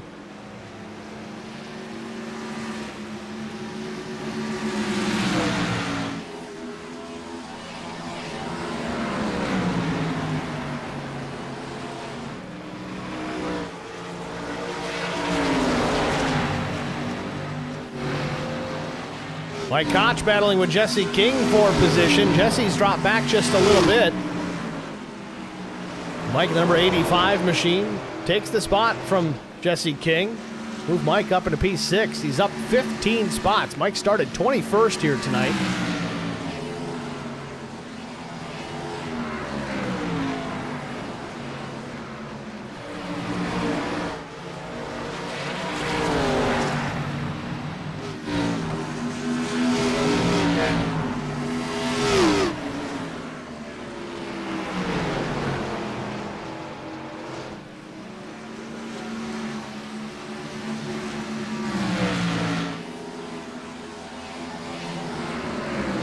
Things relatively unchanged here from 3rd on back, 2nd on back, really. Chris Mefford still in P2, then it's Neil Quick, Brian McCann, Kyle Terzak. These 4 cars reasonably evenly matched. As Quick gets the wall off turn 2 just a tiny bit, scrapes the wall down the backstretch, but keeps his foot in it, doesn't lose any track position.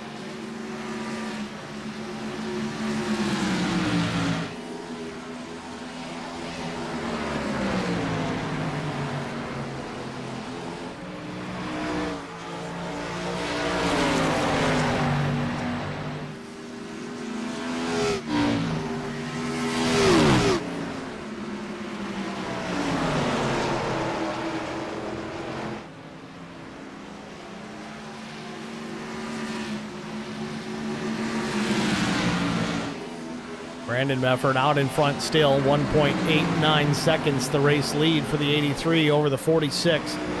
Neil Quick jumps to the inside again here, trying to apply some more pressure on Chris Mefford for that position.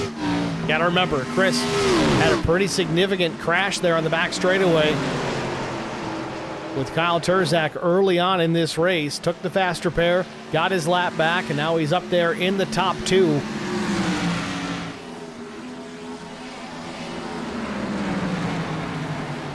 Great recovery to this point either way, no matter what happens.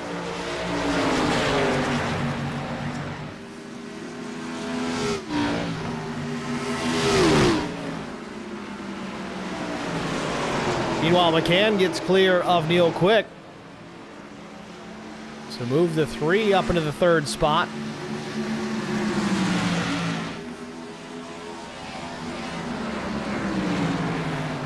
Now, Brian McCann did make a pit stop at lap 125. And that was a very quick 4.6 second stop. Fuel only. Now, it's not to say, and I don't know for certain, but it's not to say he didn't take his tires at lap 120, because at the pace that he's going, he's running right up there with the race leaders that did make their pit stop and tire change at that point in time. Tim Schofield in trouble. Looks to be a single car incident here. This out of turn 2. He's back on the gas as the leaders are catching him.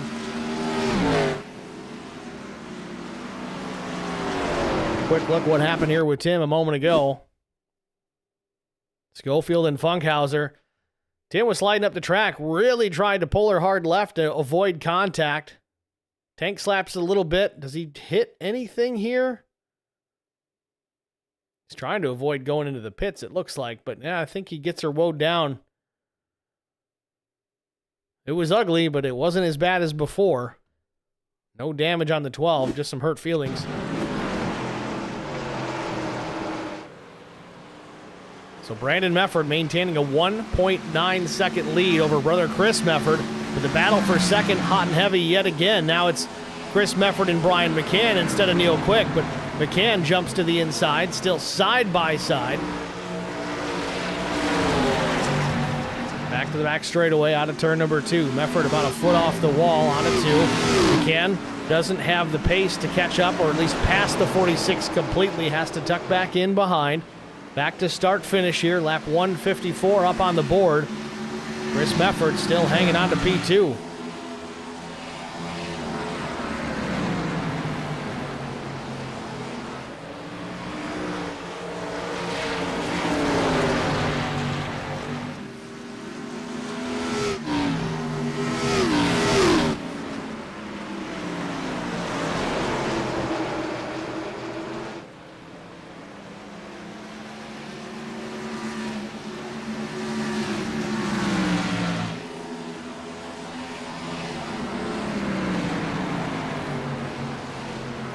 Terzak still in this mix. He's alongside Neil Quick now, pressuring him for position. Terzak back in the top 5. He had slipped back to P7 for a moment. Second, third, fourth, fifth there, all in a line. Meanwhile, the race leader, Brandon Mefford, starting to check out now. He stretched that lead out to 2.3 seconds.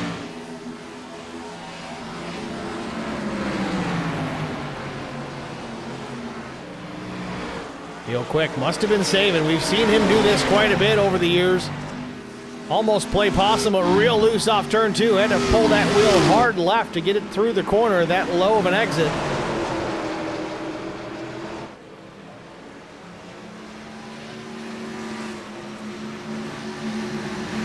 Lap 157 up on the board. We're going to take one more side-by-side break. Stay with us. You won't miss a moment. We'll be back after this.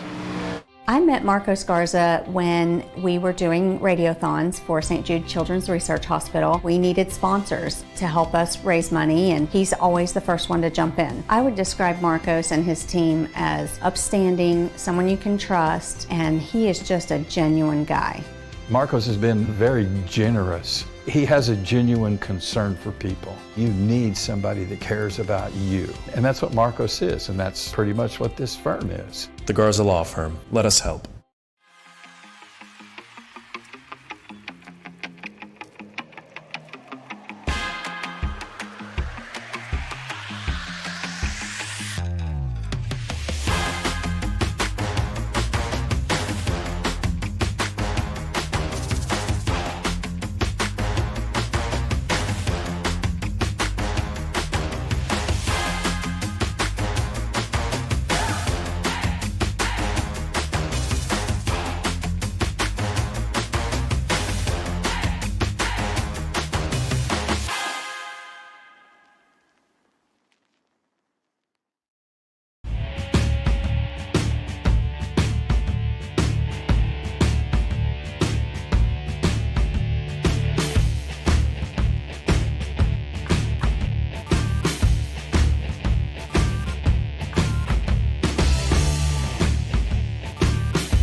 Back to Phoenix Raceway, 164 laps just about to be complete. Brandon Mefford still in charge, 2.1 seconds roughly here. The race lead back to Brian McCann. Turzak runs third, Chris Mefford fourth, Neil Quick runs fifth, Mike Koch up to P6.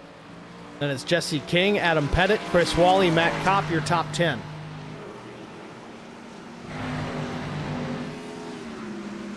Field pretty well strung out now. A lot of side-by-side has gone by the wayside.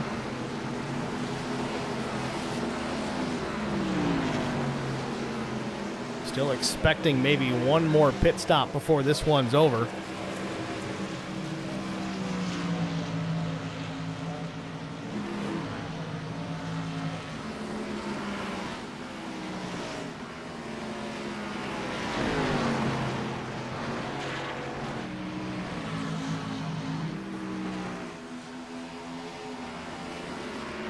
Closest battle on the racetrack right now, Josh Funkhauser and Bill Hull. Hull in the 48. You see Garrett Johnston there.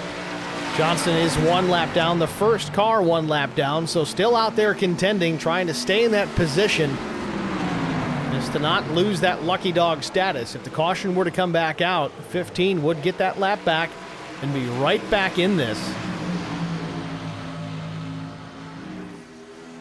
I'm saying there's a chance.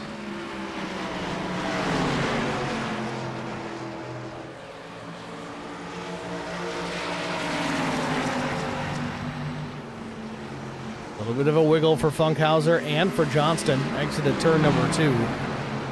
Seen a lot of that here this afternoon. Drivers having a bit of a time getting out of turn number 2 while under power.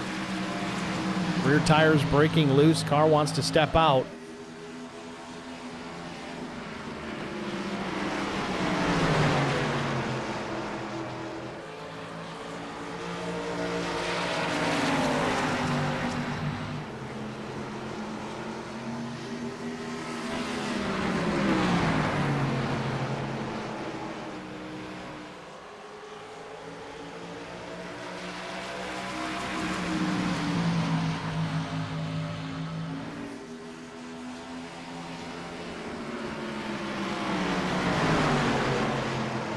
Ironically enough, Funkhauser and Bill Hull, though there's a car in between them, running almost identical lap times right now. 29:07 for Funkhauser and 08 for Hull.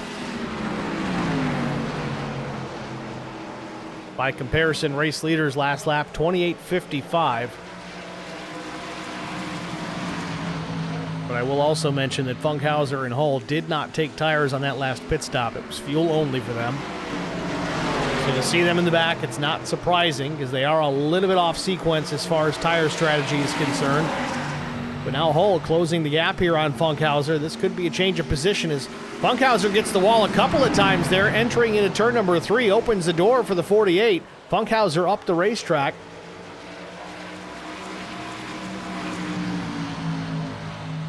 Now Funkhauser, the last car on the lead lap.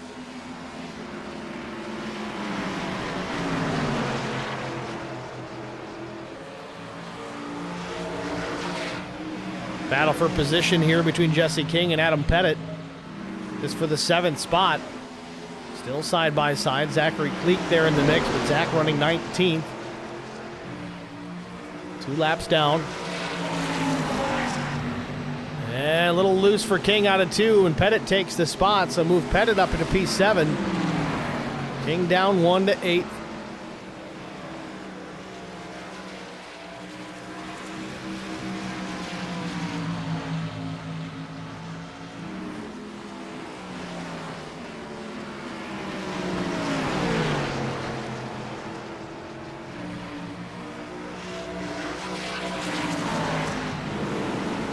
Oh, real loose out of 2 for King again. Chasing that race car. Very loose handling here as the run continues on. Remember, these guys last saw pit road about lap 120, lap 125, depending on the driver. 50 laps on a set of tires. They're starting to get worn. Interesting that they're building loose, at least out of turn number 2. We're seeing that quite a bit. More often than not, iRacing sets build on the tight side as the run goes on.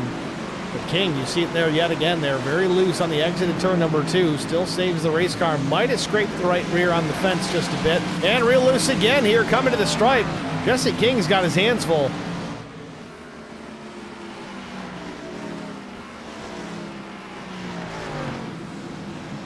King down the dog leg here on below the yellow line.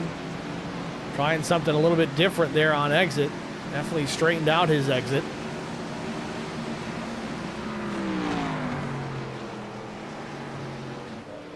"25 laps to go." We continue to watch Jesse King just try to manhandle this race car in the 8th spot.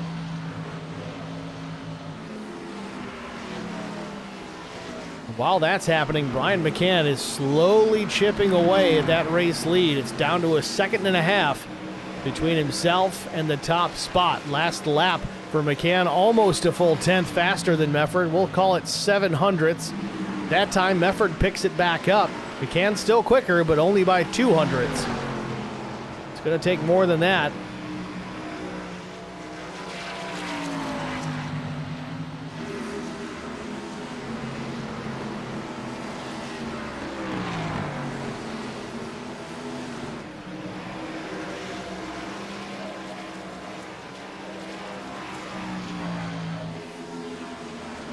Wysocki and Funkhauser now battling it out. This now for the 13th position on the racetrack. Oh, real loose. Garrett Johnston saving the race car. Again, Johnston, first car 1 lap down in 15th. Still having a solid day, even considering.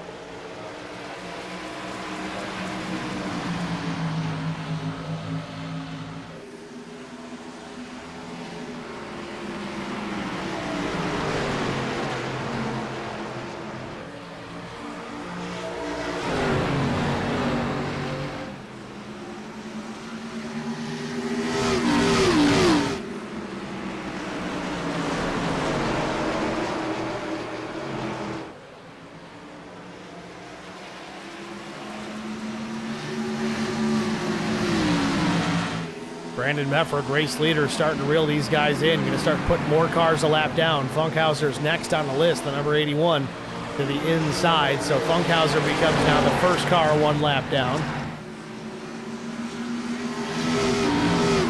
He's going to move Johnston back. He's got to pick up a couple more positions. He's got to pass Steve Durbin and Josh Funkhauser now to get that lucky dog back, if the caution were to come out, of course. We've only got 20 laps to go, so he's running out of time. He's going to need that sooner than later.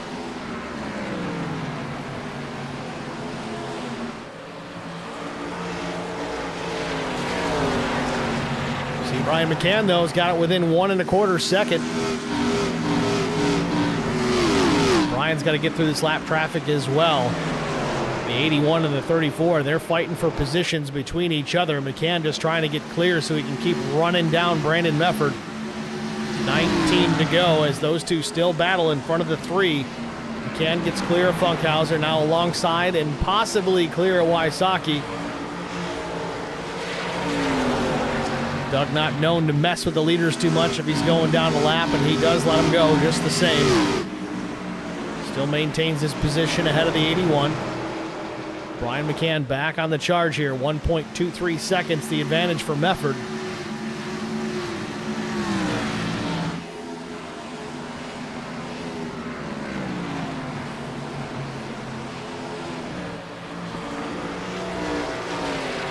Oh, a little bit of contact. Funkhauser and Wysocki. Thought we were going to get a caution out of that. Wysocki still slow as Terzak's going to get by. So is the 45 of Todd Cleek.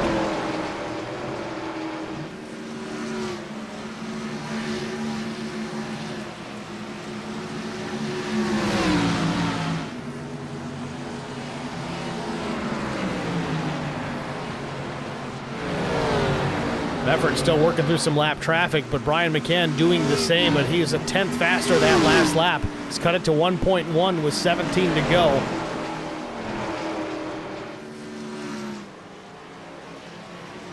Mefford now clear of the 48. Open track out ahead of the 83, but now it's within a second.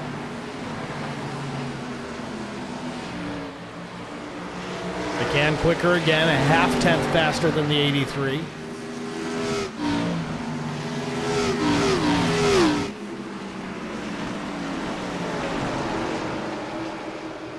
And Mefford takes back a half-tenth. Back at the line, McCann gets it back, so still about a second between the race leader and Brian McCann. McCann still quicker yet, 0.06 faster.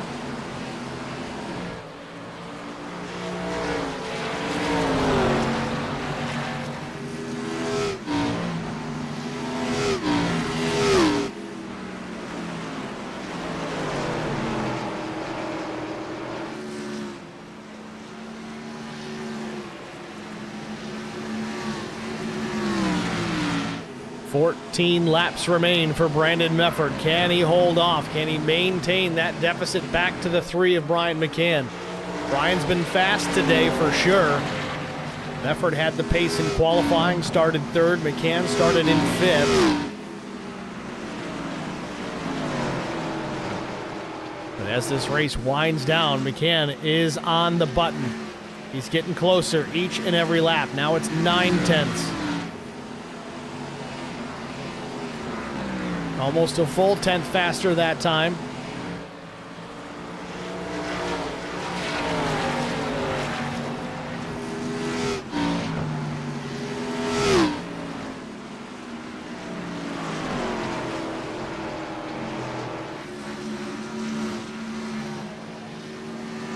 Twelve laps to go.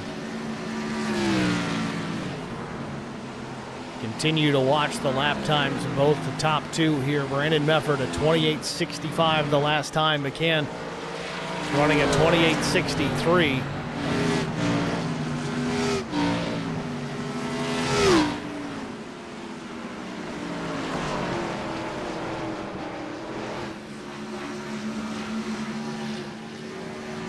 I don't know if Brian's got enough in him right now. He might have just used up all he's got left to get there. Running out of laps, 10.5 to go.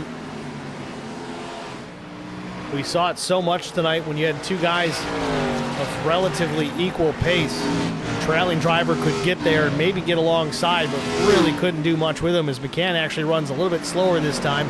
Mefford picks up the pace, runs a 61 to McCann's 64.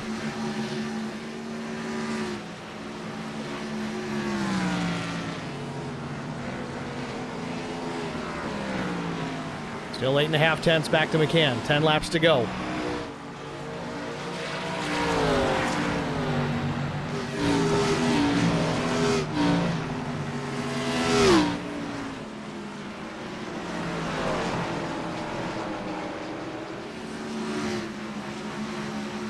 McCann quicker this time.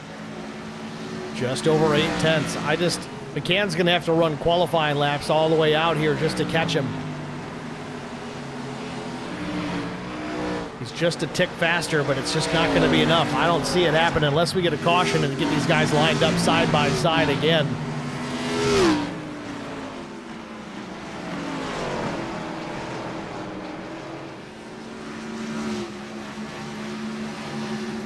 Effort at the line, 8 laps remain. I think Brandon has locked up the most laps led here tonight, unconfirmed, but it appears to be that is the case.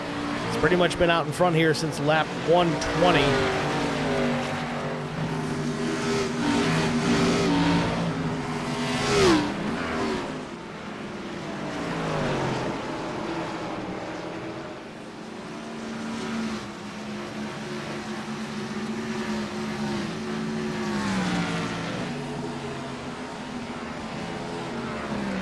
McCann quicker still, 0.5 tenth.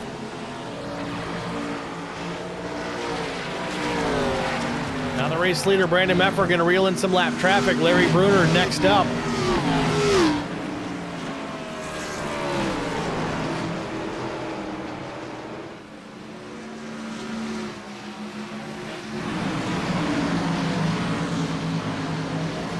Brandon Mefford, the race leader, trying to get through some lap traffic here. 5.5 laps to go, and Larry Bruner up the racetrack in the fence. That last lap, McCann gained a lot of ground on Brandon Mefford, but now he's going to have to contend with the 44 as well.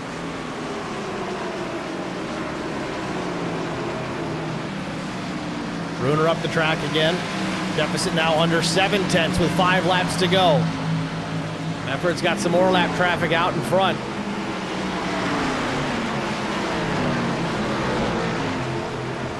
If he gets there before this is over, and I think he's going to get there. He's got Casey Benz, Chuck Sweeting, looks like Steve Durbin as well to get clear. No traffic between first to second.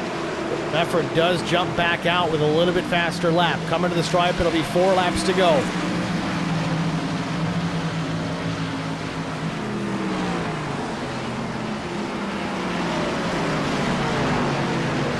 McCann slower by almost 1/2 this time. Mefford has caught this lap traffic. First on the list here, now it's Chuck Sweeting. Car length ahead of the race leader. 3.5 to go into turn number 3. Mefford goes to the bottom of the racetrack. Sweeting gives him plenty of room. Expect he'll do the same for Brian McCann. McCann up the racetrack. Unfortunately, he's going to get a lot of dirty air off that 57 machine. Drops it to the bottom of the racetrack through the dog leg. Now McCann up 2.5 tenths. Closes it to under 6 tenths, and he's just a few car lengths off the back bumper of Brandon Mefford here with just over 2.5 laps to go. Mefford could catch the next lap cars on the final lap. We might have a race after all. Brian McCann there now half a second back at the stripe. 2 to go.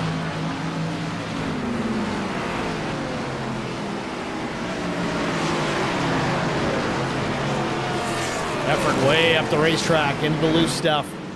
Chops it back down, exited turn number 2. Reels in the lap cars, few car lengths between him and Casey Benz.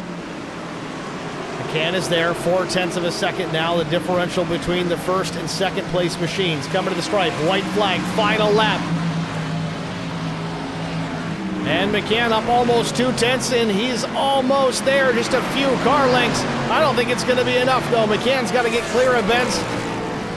About 3/4 of a lap as Brandon Mefford's out of turn number 2. 1/4 second advantage. Mefford into 3 and 4 for the final time, and from the 3rd spot, Brandon Mefford's going to take the checkered flag. McCann got there just a little too late. Brandon Mefford, your race winner.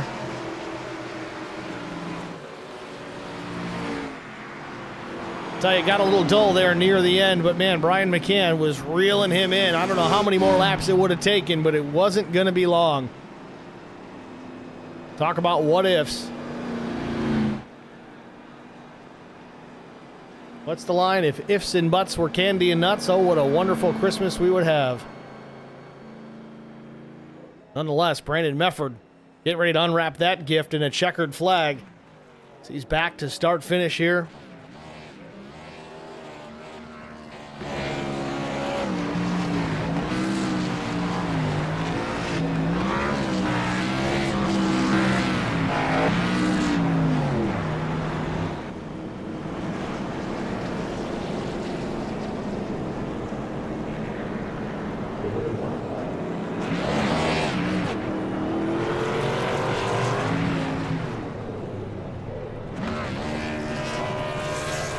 Very happy Brandon Mefford parks it here at start finish. We're going to step aside here, get a short break out of the way. We'll be back with our top 3 after this. Stay with us. I met Marco Scarza when we were doing radiothons for St. Jude Children's Research Hospital. We needed sponsors to help us raise money, and he's always the first one to jump in. I would describe Marcos and his team as upstanding, someone you can trust, and he is just a genuine guy. Marcos has been very generous. He has a genuine concern for people. You need somebody that cares about you. And that's what Marcos is, and that's pretty much what this firm is. The Garza Law Firm. Let us help.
Back at Phoenix Raceway, this one in the books. Brandon Mefford victorious. Let's see if we can get the driver, the number 83, up into the booth and get a word with our race winner, Brandon Mefford. It's Steve with HBR TV. You got a copy?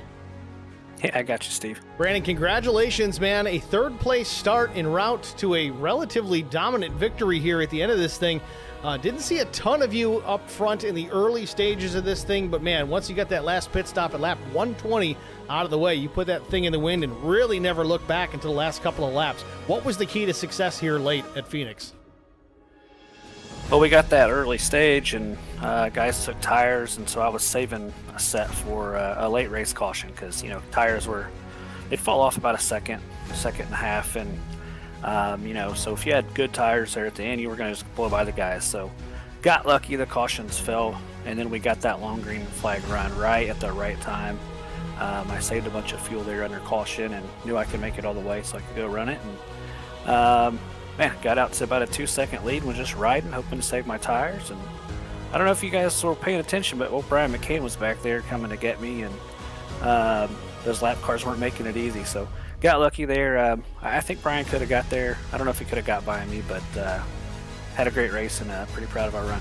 We were watching those lap times there in the last, 20 or so laps with McCann reeling you in, but he wasn't chipping away huge chunks at a time. It was half a tenth here, half a tenth there, and then every few laps you'd take it back with a tenth fast, and it was kind of back and forth. Do you think he had what it took to get around you if he got there? It just seemed like it was any time a battle out in front. If you got evenly matched drivers, it was difficult to actually get that pass done. Yeah, that line I was running down into 1 or 2, whatever you want to call it there, get a really good run down the backstretch. So he would have had to do a slide job me there and maybe think about wrecking us, but it was going to be very difficult. And down there in 3, we would have been parking it and drag racing across the front stretch. So I don't think he would have went by me.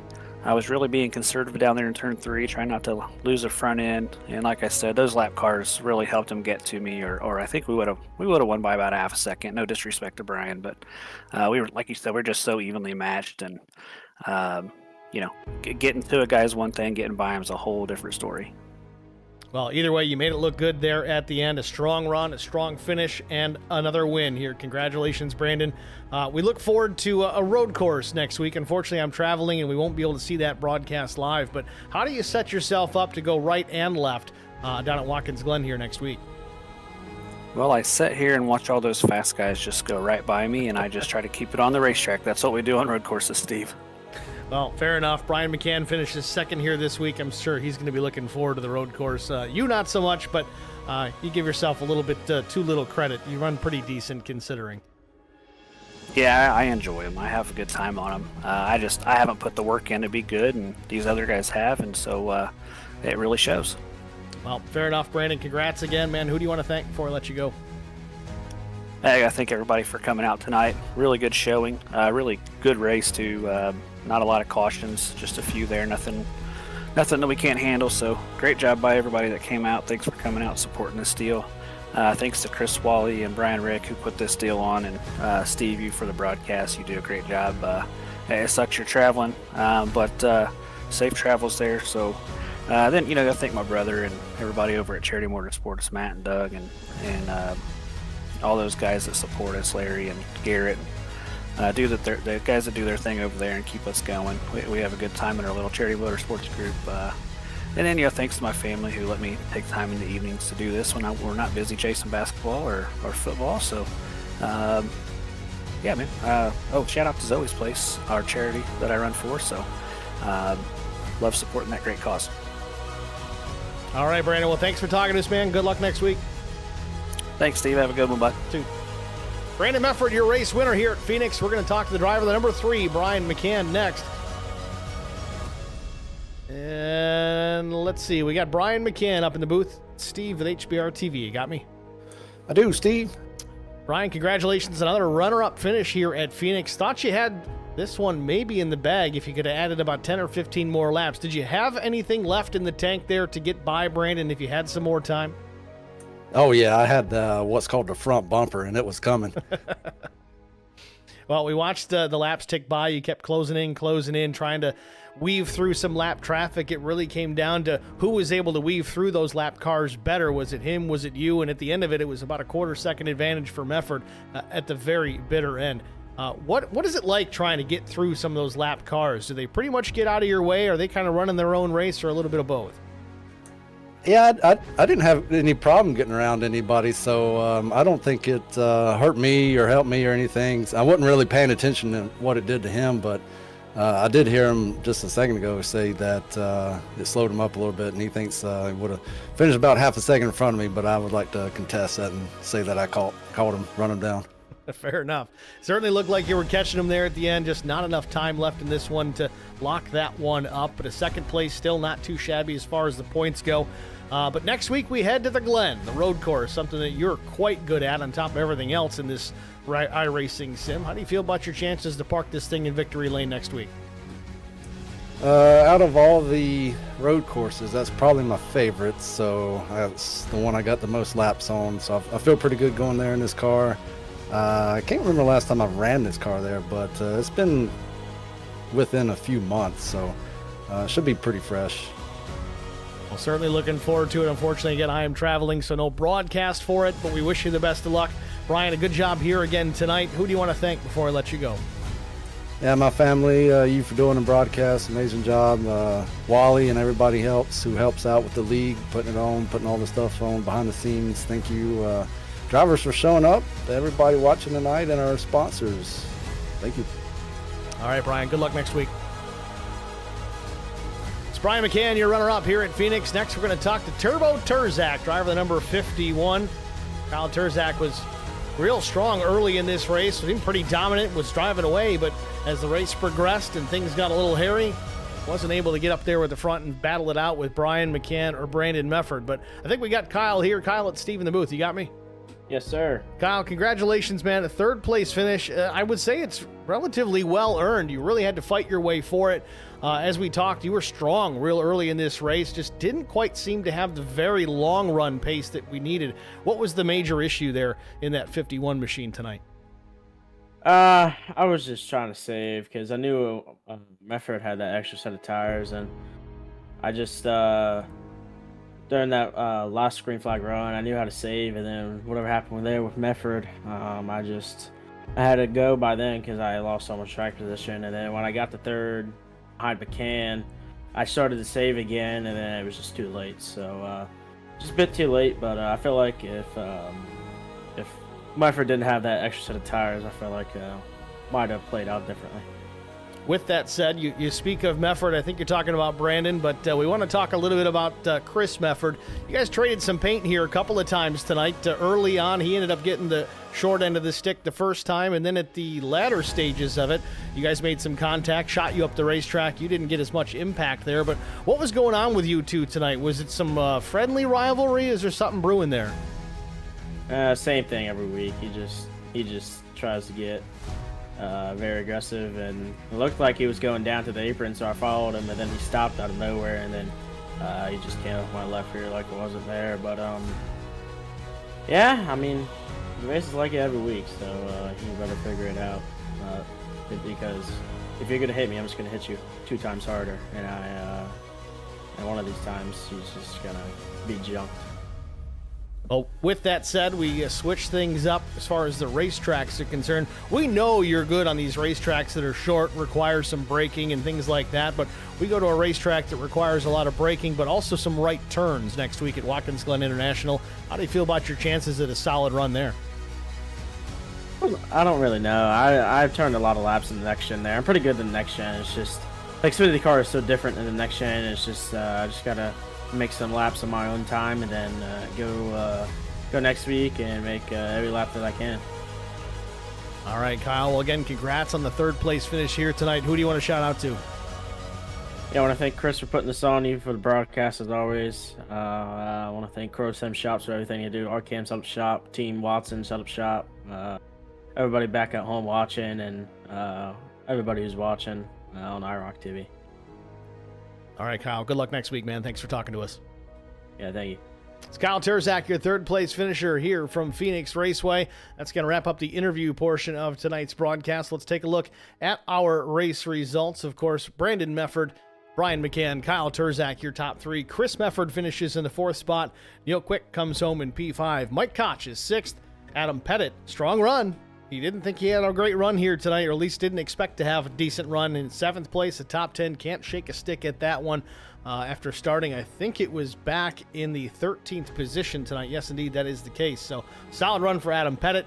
Chris Wally, another good run for him as well. Finishes 8th. Jesse King was the 9th place finisher. 10th went to Matt Kopp. Chuck Sweeting was 11th. Bill Hull was 12th. Josh Funkhauser was 13th. 14th went to Doug Wysocki. Steve Durbin was 15th. Todd Kleek finishes in the 16th spot. Garrett Johnston was 17th. Zachary Kleek 18th. 19th went to Tim Schofield.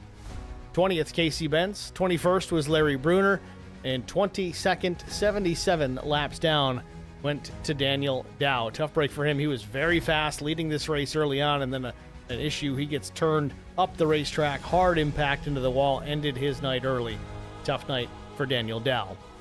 That's going to wrap it up for us. Got to thank you guys all for tuning in, both IROC TV and HBR TV. If you haven't already done so, hit the thumbs up, the like button here. Help us out with that. It's free to do, but it helps us more than you know. It pushes the videos out to some broader audiences in the YouTube world. Get some fresh eyeballs, not only on the channel, but also on the league. It's a positive all the way around. And if you haven't already done so, very important, if you have not already done so, go ahead and click that subscribe button. Help us out there. We're on the road to 1,000 subscribers here. If we can get to it by the end of this year, I don't see it happening, but we can certainly try. If not, 1,000 in 2025 would be fantastic, and really excited to see that. So help us out if you can, if you didn't already do so, because if you did already do so and you click that button, well, you're going to unsubscribe, and we don't want to see the numbers go that way. So that's my spiel. I'm done. Thanks for watching, guys. Congrats again to Brandon Mefford taking the race win here at Phoenix. We'll see you guys in the next one. Have a good night.